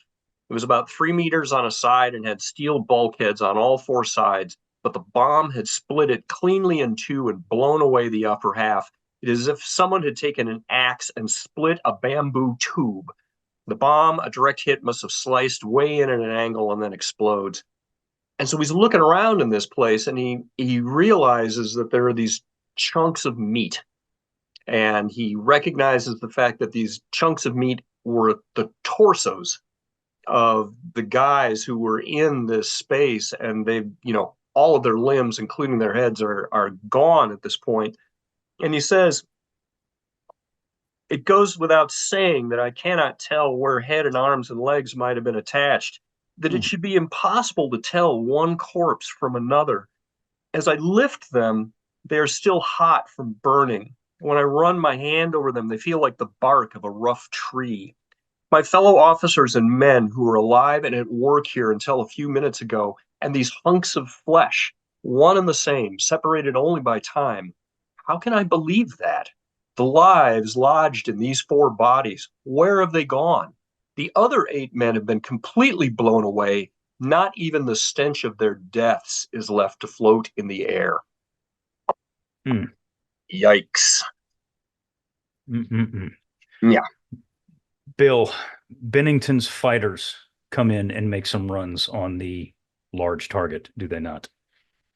Yeah, they do. So while her VT-82 under the aforementioned Ed DeGarmo realized that he had brought the wrong type of weapons to the attack, this is what happens: is torpedoes were all set for shallow runs, but of course shallow, they're going to be the armor and the torpedo blisters and things like that. I think they had torpedo blisters, John, didn't they?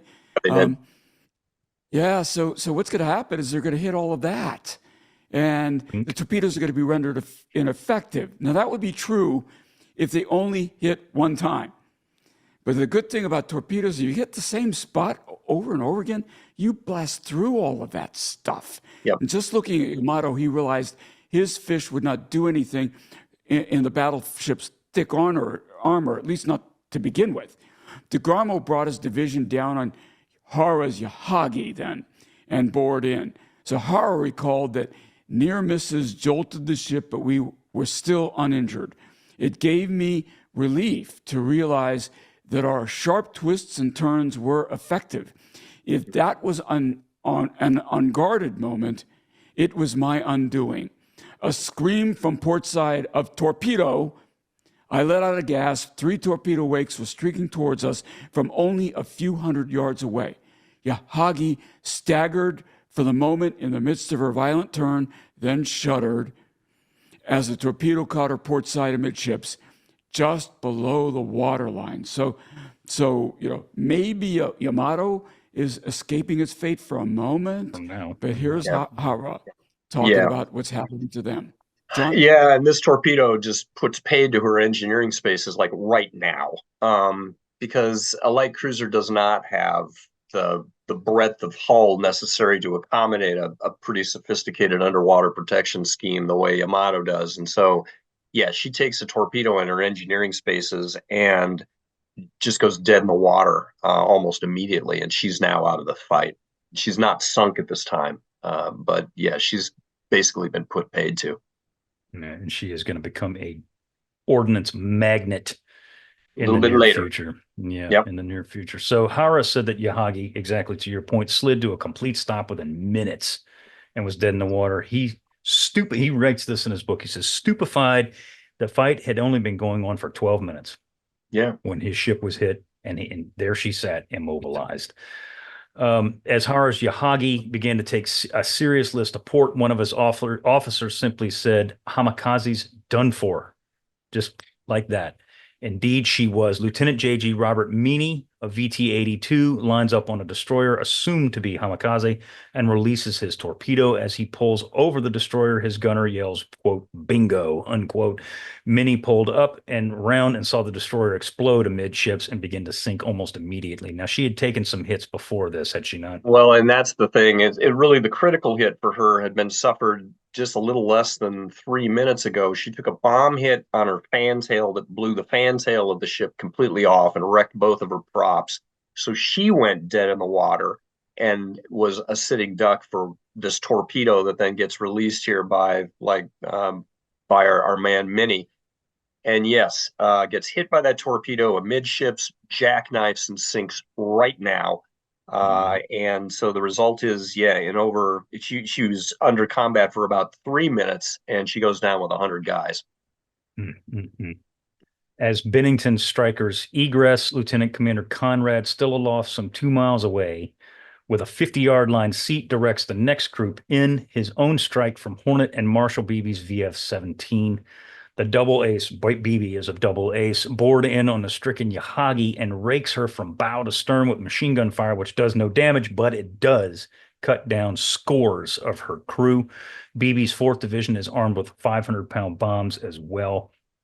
These Hellcats make runs on destroyers, claim several hits, and probably score only one from what I could find.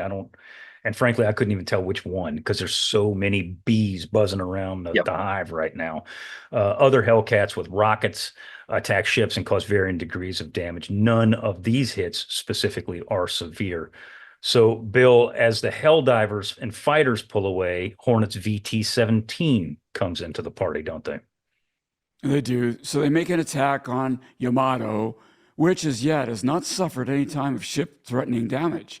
As the Avengers set up their runs, Yamato sees them and begins to turn in an evasive maneuver, as they've really been doing all along, towards the starboard side as the Avengers come in from her port. So Lieutenant Thomas Durkin's Avengers claim 4 hits on the battleship, yet only one really does smack her. So, John, what kind of damage does this torpedo do? Yeah, so this one hits her port forward near the windlass room and ends up letting in 2,350 tons of seawater, a destroyer's worth of seawater when you think about it in those terms. And then damage control on board Yamato counterfloods with another 604 tons worth of water. So yeah, she's now taken 3,000 tons of water from just this one torpedo hit. Amazing. So Bill, I was going to say, tell us about what happens with the rest of the, first strikers here. Yeah, so it's a VT-17 attacks now, and the sky clears momentarily as the first American attack wave departs the area and heads back to Task Force 58. As they do, they leave the Japanese task force in disarray. Hamikaze has been sunk.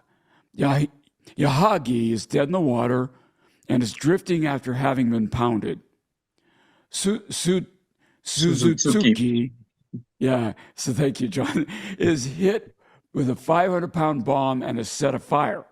For the Americans, the attack went very well in terms of casualties. Only one of Bennington's hell divers is lost, with all of its crew, unfortunately. One of VT-17's Avengers is shot down by Yamato, crashing off her port bow, while 4 of VB-17 hell divers were hit with AAA, with one being forced down in the water as he approached Task Force 58. 2 others were pushed over the side as they landed back aboard Hornet. So casualties, unfortunate, but light on the American side, not so much on the Japanese side, Seth. Yeah, so if you look at the formation now, I mean, Yamato has obviously already had some of its anti-aircraft capabilities degraded by some of those bomb hits. She's already lost a number of her 25 millimeter mounts and at least one of her 5-inchers. Yahagi should have been an important asset. She's out of the game. And then Suzuki is one of these 2 Akazuki class anti-aircraft destroyers that are armed with a really good 3.9-inch gun. So you only have 2 of those things in the task force, and one of them at this point is in real trouble. So, you have to say by the end of the first wave, the aggregate anti-aircraft firepower of this formation has probably been cut by a quarter to a third, I'd say. Mm-hmm. And it's only going to get worse because, to your point, the naked crew topside on Yamato. Now, I don't know if we knew any of this or not. I don't know. I couldn't figure this out. But I mean, fighters are going to do fighter things. They're going to strafe the target, and these crews start getting cut down like with a scythe as the battle goes on. Yep. So barely 10 minutes after the first wave disappears over the horizon, 50 planes are seen coming in from the south. These are birds from USS Essex and Bataan. Essex's VB-83 was coming. You know how we talked about, I found this to be just freaking cool. We talked about, this is like the 4th or 5th gen American naval aviators here. They're not all new guys. VB-83 was commanded by Triple Navy Cross recipient of the Pacific War, Dave Barry. Dave Barry had flown from Yorktown, CV-5, as a member of VB-5 and had struck targets in the early hit and run raids, Tulagi in May 1942, and was credited with a hit on Shikaku at Coral Sea. Flying with VS-5, because of course VB-5 is converted to VS-5 at Midway, Barry was on the search for Hiryu in the afternoon of June 4th and attacked Tanakaze on the 5th and Mogami and Mikuma on the 6th. A junior officer in 1942, he is now a squadron CO in 45 and bringing his Helldivers in for a run in Yamato. This man has seen the elephant. Yes, he has. Yes, he has. And at this point in the Pacific War, and there was another guy, and I wish the hell I'd written his name down. He was one of the torpedo officers, 4-time Navy Cross recipient that's flying this raid. Yes. And God help me, I can't remember his name right now. Yeah. But this is now when you start to see some of these early war guys who had been sent back to the U.S. to train people. They're coming around for their second tour. They're squadron COs and XOs and that kind of thing. Yeah. Right. And that's a leadership factory that nobody could top right there. I'm sorry. So escorted by 8 Hellcats of VF-83 and 5 F-4Us of VBF-83 and accompanied by 15 Avengers of VT-83, Barry's 12 Helldivers were in very good company, coming in at 6,000 feet. Now the cloud layer is starting to break up a little bit. Barry and his boys arrived overhead as the planes from the first wave, were wrapping their attacks up. Sizing up the crippled Japanese formation, Barry could see that Yamato, while hit, was still surging ahead at top-end speed, or as top-end as she could go at this point, which still, she's probably clipping along about 26, 25 knots, isn't she? Yeah, 25, 26. Yeah, she hasn't taken any meaningful damage to her engineering capacity at this point. Yes, she shipped some water, but this is a big ship, and she's still cooking. So Barry's escorting Corsairs dived at Yamato in order to draw AAA away from the Helldivers who climbed and then rolled over at 6,200 feet. One of the Corsairs dropped its 1,000-pounder and smacked the battleship on the superstructure. As Barry and his men screamed in, VB-83 pummeled the battleship with hit after hit. Some of the bombs explode near her bridge, Others hit near the top of her forward main battery, and some are scattered elsewhere all over this damn thing. Barry himself was credited with the second hit and a series of hits. More than likely, Barry's hit was, if I understood the succession right, near the battleship's bridge. Barry would survive the Yamato attack and bring most of his boys back to Essex, losing 1/3 that had to ditch and whose crew that crew would be rescued. I'm sorry, one that had to ditch, not 1/3. Right. As for Dave Barry himself, unfortunately, the highly decorated dive bomber pilot will be shot down in May over Kyushu, plunging into the water just offshore. And a 1942 letter home, he wrote, quote, "The sea is an adequate burial marker for those who lose. The incessant waves form a permanent marker," unquote. Rather poignant from the highly decorated veteran aviator. So, Bill, aboard Yamato, there's a gentleman named Kobayashi Masanobu. Tell us about what's going on with him. So he's a gunner, as you said, Seth. He engages the American hell divers as they come in. Stationed near the forward end of the ship, Kobayashi could feel the intense heat from the bombs exploding and watched as one of his gunners fell dead, a victim of flying shrapnel. Racing to take the dead man's place at the AAA gun, Kobayashi comes under fire from one of the strafing American aircraft, the rounds clanging off the gun shield near him, one slicing through his forehead. Kobayashi bandages his own wound and tried to tend to another gunner who had been hit in the thigh by a strafer, but that guy ends up bleeding out on the ship's deck, which by now is awash with the blood of her topside crew. 10 minutes after Barry and his Essex strikers had egressed, the main body of the second wave of American attackers appear. This large 100-plane formation comes from Yorktown, Intrepid, and Langley. In this attack, nearly all of the inbound American aircraft focus on Yamato, having only suffered one torpedo hit. And smoking at a fire, the big ship is not dead by any means, although due to incessant strafing and bomb hits, her AAA suite has suffered accordingly and is nearly decimated. So, John, you have some info on this as well, too, right? Yeah, absolutely. There was a movie that came out from Japan, I don't know, maybe 10 years ago, something like that. The Men of Yamato, it's called, and it's really very well done and has some really harrowing scenes following the anti-aircraft gunners on this ship as they're going through this ordeal. And yeah, I mean, her decks just get turned into an abattoir because the strafing attacks, that's really what's doing the business here, is they're just systematically killing all of these gun crews aboard the 25mm mounts. And since that is the backbone of Yamato's anti-aircraft fire, yeah, by the time you get done with the second, even the first wave, Yamato's AAA is probably, down by a good third in terms of aggregate throughput. And certainly by the time you get to the middle of the second wave, yeah, she's bleeding out at this point, and she does not have sufficient men in her gun crews. And in some cases, these guns have been physically obliterated as well. Yoshida relays a passage, on his way back from the after radar station, he goes by an anti-aircraft mount that just a minute before he'd run past on his way aft and had heard one of the gunners who knew him say, good luck. He comes back. That entire gun battery is vaporized and his friend is gone, and now he's got to climb back up to the bridge again. So yeah, it's getting ugly here on board Yamato. So around 1330, over 20 Avengers line up for an attack on Yamato from her port side. And this is important. And we kind of alluded to this when we did the Shibuyan Sea episode about Musashi. Yeah. It had been learned the hard way, really, that it took a lot of hits to kill these ships. And if you looked at Musashi's damage that we inflicted on her, we said then it was a death by 1,000 cuts because it was like getting picked at from all sides. The decision to attack Yamato from the port side was deliberate.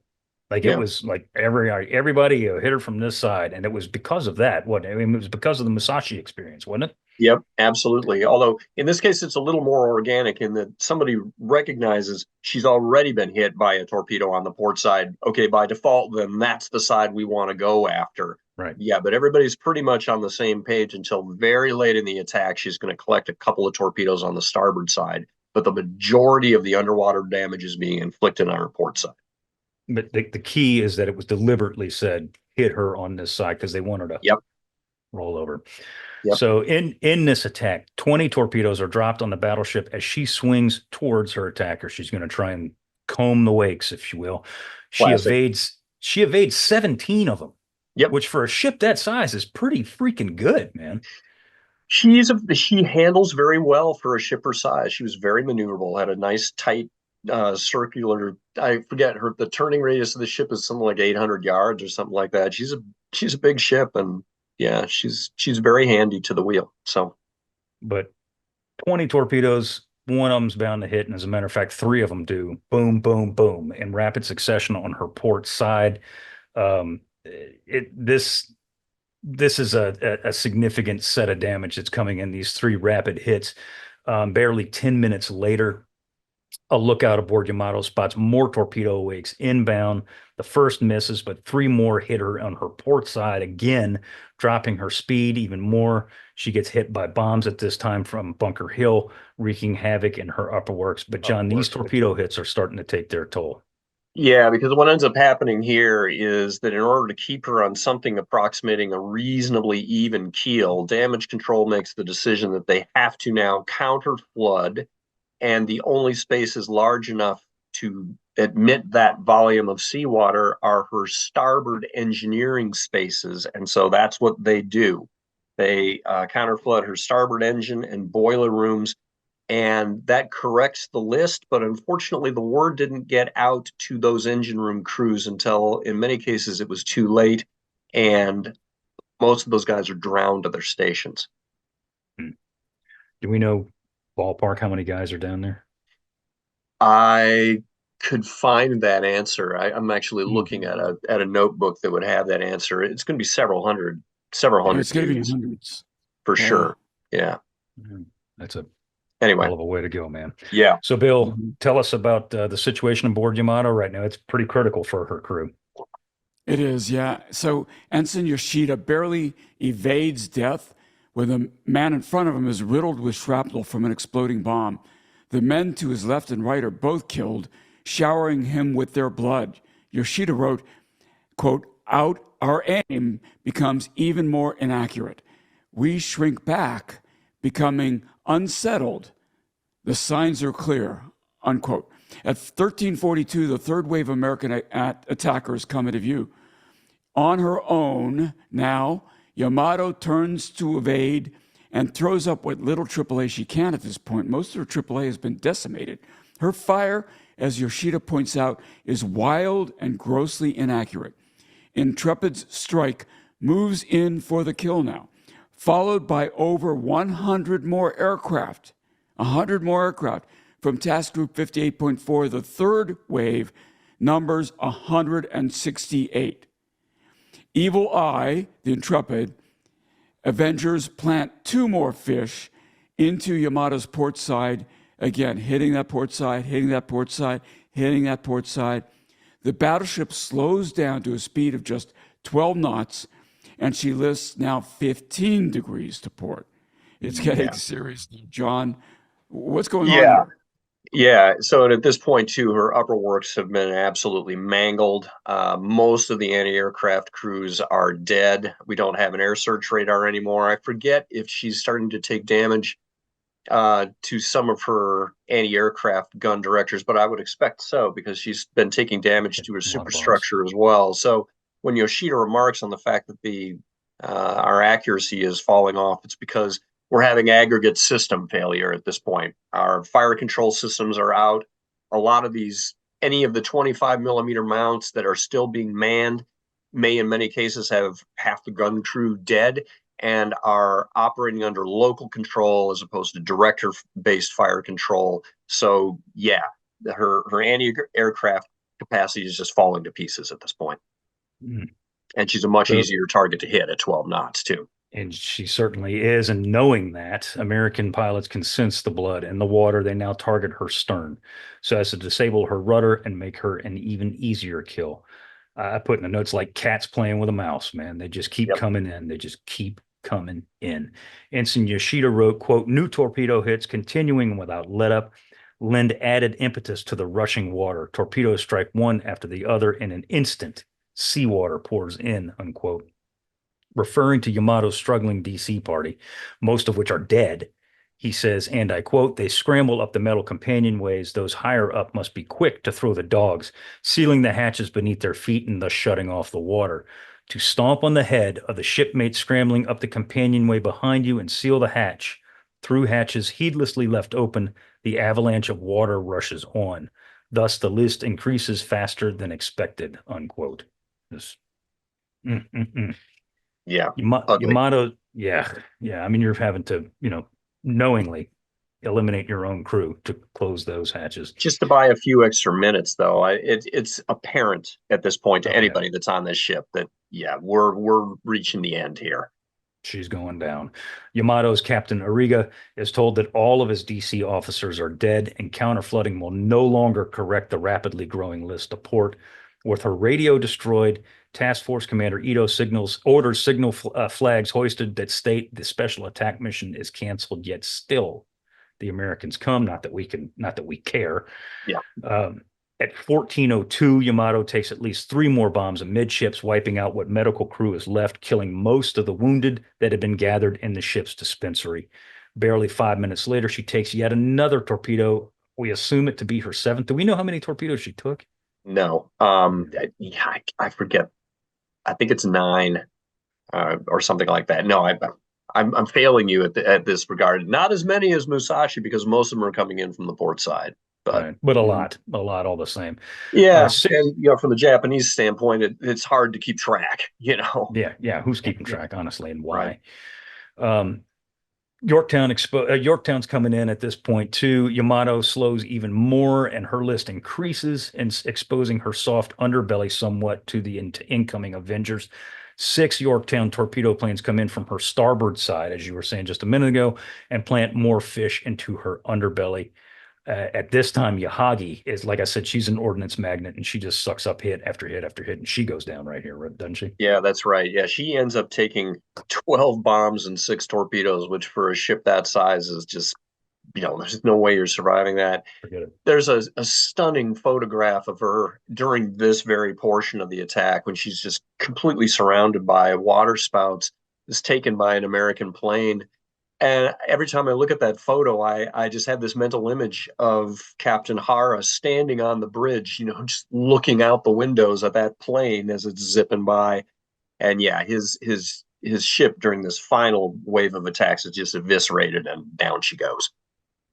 So what's going on, Yamato? We know she's listening, she's slowing down, but that fire that you were talking about is she's still going. Yeah, so there are now warning light indicators coming on the bridge that are saying that the temperatures in the after magazines are reaching critical points. But unfortunately for Yamato, they don't have any means of flooding the magazines at this point because the pumping stations have all been either physically destroyed or have been buried because of the flooding that's going on in the ship at this point. And so there's no way to put these fires out. And so as we said, Ito has now canceled the operation. He raises flags aboard Yamato to have the destroyers close in and take off survivors. But a lot of the destroyers are either under direct attack themselves or, can recognize that getting close to Yamato at this point in time is not a good move. Not smart. And so Yamato is basically, she's on her own here for the next, she's got about 20 minutes left to live.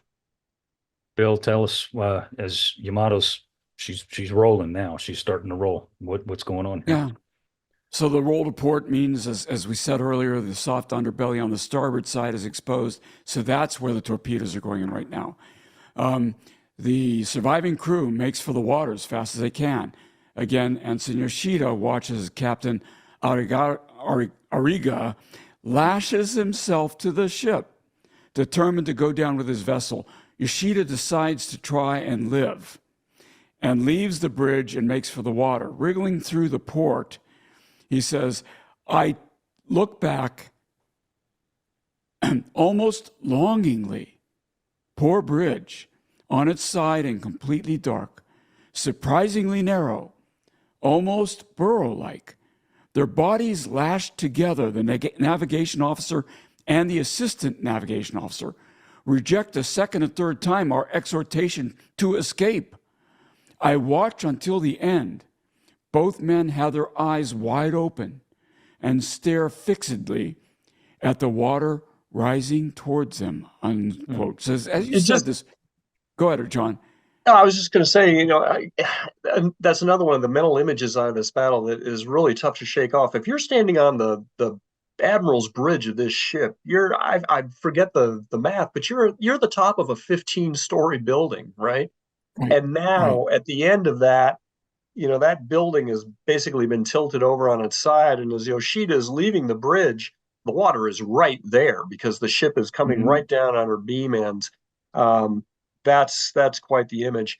Admiral Ito is nowhere to be seen. After he canceled the mission, he salutes the bridge officers and goes into his sea cabin, and that's where he's going to meet his demise.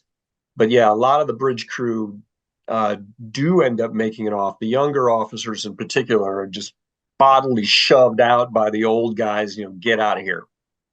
Hit the drink. So she's rolling, Bill, as you were saying. She's about 90 degrees. She's on her beam ends, and it's, which leads to another horrifying episode in her death throes when she goes over onto her beam ends. Now her funnel ends up in the water as well, and the result of that is that there's this huge inrush of water going back down her funnel now. And a lot of the guys who have been put into the water around the funnel amidships end up getting sucked into the funnel along with this. Yeah, so they don't make it out. Yoshida later on comments that when the survivors were mustered again, they had a picture of the ship, and each man was supposed to draw a dot as to where he was on the ship at the time he went into the water. Around the funnel, a giant void. There were no survivors from that section of the ship at all. So how she goes kaboom. Yoshida hypothesizes that her main battery, like the ammunition tipped over and went up they went. But again, she's a fire. Yeah, she is a fire, exactly. And the thing that's kind of interesting there too is that you would think that when she goes on her beam end, she's just going to roll over and that's the end. But actually, she hangs there, basically, horizontal where she should be vertical, for the better part of 6, 7, maybe even 10 minutes as she's down flooding. It's only a little bit later that now, not only she's not at 90 degrees anymore, she ends up at about 120. And everybody who's going to get off the ship is now in the water pretty much. But then, yes, as she finally starts capsizing and sinking, there's an enormous explosion, which seems to be her forward magazines, actually. And then as soon as she leaves the surface, her after magazines explode as well. Yeah. The explosion, Bill, when the magazines detonate, and they do, the explosion kills most of the survivors that are anywhere near that vicinity because it creates a vacuum, and if it doesn't blow them out of the water, it sucks them down in there. Go ahead. No, it's the underwater pressure as well. It's really tough to survive that when you're in the water. Yoshida recalls, at the instant Yamato rolling over turns belly up and plunges beneath the waves, she emits one great flash of light and sends a gigantic pillar of flame high into the dark sky. Armor, plate, equipment, turrets, guns, all the pieces of the ship go flying off. So large is this flash from her detonation that it was clearly seen and heard by Japanese sentries as far away as Kagoshima. Folks, here's where she's sinking. That's a long ways away, man. A long way. That's way up here. Folks are seeing that flash from the explosion. My goodness. And so pillars, it's over 1,000 feet high. This is like a minor nuclear detonation. and 1,000 feet of diameter, rises thousands of feet in the air, and can be seen from, like I said, 100 miles away. Americans aloft, watching the sinking Leviathan, were knocked down by the force of the explosion. Probably more American aircraft were taken out by her explosion than by AAA fire, guys. That's incredible. Yeah, I don't know if that stat is true or not, but we do know for sure that, yeah, some of the planes were knocked down as a result of that explosion. It's pretty nutty. So now you've got all these guys left in the water, and there aren't many. And Ito's last act of, canceling the operation is only belatedly acknowledged by Admiral Toyota up in Tokyo. It takes that guy 2 hours to sort of concur with Ito that, I guess we'll scrub this mission after all. But the bottom line is, yes, thanks, dude. These guys are in the water waiting to be picked up, and the destroyers have got their own problems because we haven't talked about some of the things that have been going on with them. Asashimo, who was the one that had engine trouble and dropped out of the formation, she was sighted by a smaller coast defense ship, one of the Kaikoban class ships, and the ship offers her assistance, but she declines it, and the result is she's never seen again. She gets hit by 2 waves of attackers, and she goes down with all hands. I don't know how many that is. It's got to be well over 250 guys. Kamikaze, we already talked about, jackknifed and sunk. Isokaze was fatally near miss that caused flooding, and eventually she is going to be scuttled, and she goes down with 20 guys. And then Kasumi, another of these old guard fleet destroyers, hit by 2 bombs, lost steering, and she's got 17 dead aboard her. Yukikaze, once again, living up to her reputation, and it's a controversial one because if you were on Yukikaze, you barely ever took any damage of any kind. But if you're in a formation with Yukikaze, in many cases, bad things happen to you. But Yukikaze takes off many of the survivors from this thing. She does lose 3 men KIA, but in the grand scheme of things, that's kind of a pittance. And then Fuyuzuki and Suzuki. Fuyuzuki rescues a bunch of survivors. She's got 12 dead. Suzuki, she is given up for lost. They think that she too had been lost, just like Asashimo, because she's hit very heavily. Her bow almost blows up, her magazines. She ends up steaming under her own power, but stern first all the way to Sasebo. And her radio was dead, so they didn't even know that she was dragging her sorry butt back there. And when she rolls into port, they're like, it's a miracle. We thought the ship was gone with all hands, but she does make it back. But the net result is that out of the 10 ships that went out of Bungo Suido, a day ago, 6 of them are gone, and only 4 of the destroyers, and a couple of them already pretty badly beaten up, are going to make it back to Japan with what paltry few survivors from Yamato and Yahagi they can pull out of the water. So, when Toyota says, I concur with canceling the mission, the sight picture that came to mind for me was General Pickett at Gettysburg saying to Lee, sir, I have no division. Right. That's exactly right. Our man Yoshida is in the water for over 2, maybe 3 hours before he's finally pulled out by Fuyuzuki, and only barely has enough strength to hold on to the lines that haul him up to the ship as she's getting out of there. The final butcher's bill aboard Yamato. She had a crew of 3,332 men. 3,055 of them are lost. Damn. Holy Moses. And around 1,000 other men are lost on the other ships as well. No, it's not quite that many. But the bottom line is the total butcher's bill is going to be 4,242 men killed aboard these various Japanese warships. Only 277 are rescued from Yamato, and about 1,300 from Yahagi, Hamikaze, Isokaze, and Kasumi are hauled out of the water by the other destroyers.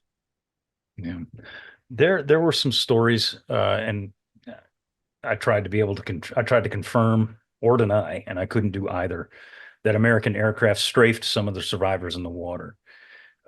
Is it a possibility? Yeah, sure. Can we confirm it? No. But what we do know is that there were several instances of American aircraft circling Japanese destroyers as they were picking up survivors. Yoshida specifically mentions this, that American aircraft circled the destroyers while they picked up survivors, and then we're like, all right, peace, and then they get the hell out of there. So, well, but Yoshida also says that at least in one of those cases, yes, they waited until they picked up the survivors, and then when they got underway, now we'll attack you and we'll put all of you dudes back in the drink again. Shades of the Battle of Bismarck Sea, right? Yeah, WAR, man, war. It is what it is. Yeah. Anyway, so you're talking about 4,242 Japanese are killed in this sortie. American losses were 10 aircraft and 12 crewmen. it just makes you speechless. Yeah. This is a kill ratio of 350 to 1. Yeah, I didn't even know what even to say about something like this. And the fact that Yamato, which is the most impressive unit in the Japanese Navy, is just dispatched, just executed with contemptuous ease, with Mitscher only using 40% of the planes that he's got on his flight decks to do these guys in, and the battle doesn't even last 2 hours from beginning to end. You want to talk about a walkover? It's tough to think of another naval battle, if you even want to call it that has a kill ratio of 350 to 1. It's absurd. And but as to whether or not it made any impression on the dudes up in Tokyo, confronting them with the harsh reality of just what a walkover this is, that our radar operator earlier opined on, it doesn't seem to make much of an impression on Tokyo at all. No, it still takes. I'm sorry, it still takes 2 atomic bombs to put this thing to bed. Yeah, and I mean it's the heartbreaking thing about it is 4,042 guys killed for nothing. Nothing. Right. For absolutely nothing. You can say that 4,000 guys or Japanese are killed on Okinawa. Obviously, we know there's a lot more, but those guys are killed fighting because they're there as infantry or whatever the case may be. These guys are, and these guys are sacrificed purely for symbolic reasons. It's the stupidest freaking thing. Well, in a series of stupid things that occur in the final months of the war. This ranks right up there with one of the dumbest things. It's right up there because it's pure butchery. It's slaughter. And talk about fighting with one hand behind your back. Again, the comparisons, I just can't even come up with words to describe what an incredible walkover this whole thing is. Yeah, it's incredible. It's crazy. So, guys, when Yamato goes down with the big kaboom, literally, when she goes down, the IJN essentially ceases to exist as a fighting force. I mean, we hit what's left in Curie Harbor, and we're going to talk about all that later on, but that's it. This is the end. Yeah, there ain't no more, as they say. There ain't no more. And Yamato, as I said in the beginning of the episode, and we opined several times, is that she was a symbolic figure to the Japanese then and now. Yeah. Let's riff on this for a minute. I mean, the fact that that they made an animated series, Space Battleship Yamato, that's kind of crazy too, right? But no, Yamato, I am absolutely sure that if you were to look at the roster of Tamiya 1/700 scale model kits, and they're the ones that create the model of Yamato, that ship has got to be just by far the heaviest one that's bought in their entire product lineup. And, again, for me as a 5th and 6th grade boy, when I started building kits of Japanese naval ships, I started with a heavy cruiser. That was the gateway drug. But, in very short order, I'm like, I got to have Yamato. It's the coolest looking ship there is. Absolutely. So, she does have sort of this popular image even now in Japanese culture as being a ship that is emblematic of the Japanese nation as a whole. And, I've talked already about the Kure Maritime Museum, which is now one of Japan's biggest tourist attractions, oddly enough. And I would say, anybody who's listening, if you're going to Japan and you're going to go to Hiroshima anyway, because you want to see the Peace Park Museum there, it's 30 minutes by car down to Kure, which is where Yamato was built. And the Kure Maritime Museum is there. And it's a great museum. It's got a 1/10 scale model of Yamato as the centerpiece. So this is an 86-foot long model of her. It's enormous. It takes up this 3-story room. It's super cool. They've got one of the gun barrels of battleship Mutsu. They've got some of the rudders from Mutsu, which had blown up in Hashirajima Bay in 43. The exhibits are super cool. And then right across the street, you've got a Japanese Maritime Self-Defense Force museum that has a diesel-electric submarine, the Akishio, I believe, up on blocks that you can tour through it too. So I would just say anybody who's in Japan, if you're going to go to Hiroshima anyway, carve out 4 hours and go over to Kure and check out this museum, because you will not be disappointed. It is really, really neat. Yeah, when they discovered her remains, as they were, it's big deal. Big deal. I mean, it's big deal to dorks like us, but it was a huge deal in Japan when they found Yamato. Yeah, because again, this ship is emblematic of our entire war effort during this war. And she was a really cool vessel. Super, really impressive, and just a beautiful, beautiful ship. It tugs at my heartstrings, that this is how she went down. What a miserable, stupid, pointless way to die, and what a miserable end to such a magnificent vessel. Yep. Yeah, to get some sense of what this would mean to them too. Just imagine that there's the most powerful United States Navy ship ever built, and it was named the USS United States. Right. Or the HMS Great Britain. Or the HMAS Australia. And they got sunk. And what that would mean to those nations, right? That's what this means to the Japanese. And not just sunk, but stomped on by Godzilla practically. I mean, oof. Yet again. Yeah, there's the Godzilla reference yet again. And it's true. It's true. And the fact that it didn't, I don't think the Japanese leadership even blinked at this loss. Yeah. It was just one step on the way to the 100 million who were going to sacrifice on the altar of the emperor. Yeah. This isn't, there's no words to describe how incredulous this is. Yeah, the fact that they gave the orders for the sortie in and of itself, knowing damn well that those guys were not going to come back, and the blurb that we read from Toyota, where he essentially says, "Yeah, peace, have fun, guys. Good riddance." Essentially, that tells you all you need to know, man. That tells you all you need to know. You've got this great quote at the end, Seth. Oh, yes, I do. So, and it goes like this, and it comes from Hara, by the way. It doesn't come from Hara, it comes from his book, but it's a traditional Japanese warrior song, and it goes like this.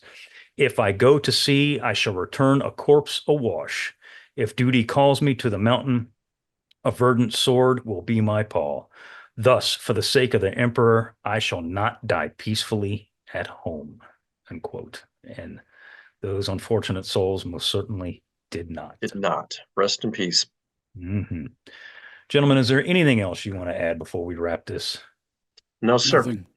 Yeah, I think we're good. So with that, we want to thank you for listening in on our conversation. Please subscribe to the Unauthorized History of the Pacific War podcast. Wherever you receive your podcast, give us a rating and review. We do appreciate it. If you got a question or comment, send us an email at unauthorizedpacificpodcast@gmail.com. Also, once again, reminder, www.1942book.com. Sign up for John's email list on his book website and get all the deets. hot dope, as they say, or the deet, as the kids say. Yep. Yes, as the book is going to be coming out sooner rather than later. So end of 2025, I'm hoping. Yeah. We hope so. We hope so. It will. It will. So once again, my name is Seth Parrott, and I want to thank you all very, very much for listening and or watching. John, as always, my friend, thank you for being here with us yet again. Appreciate it. Bill, my brother, bring us home. We'll see you again wearing better looking shirts next week. I don't know. These are pretty good shirts, man. Snazzy.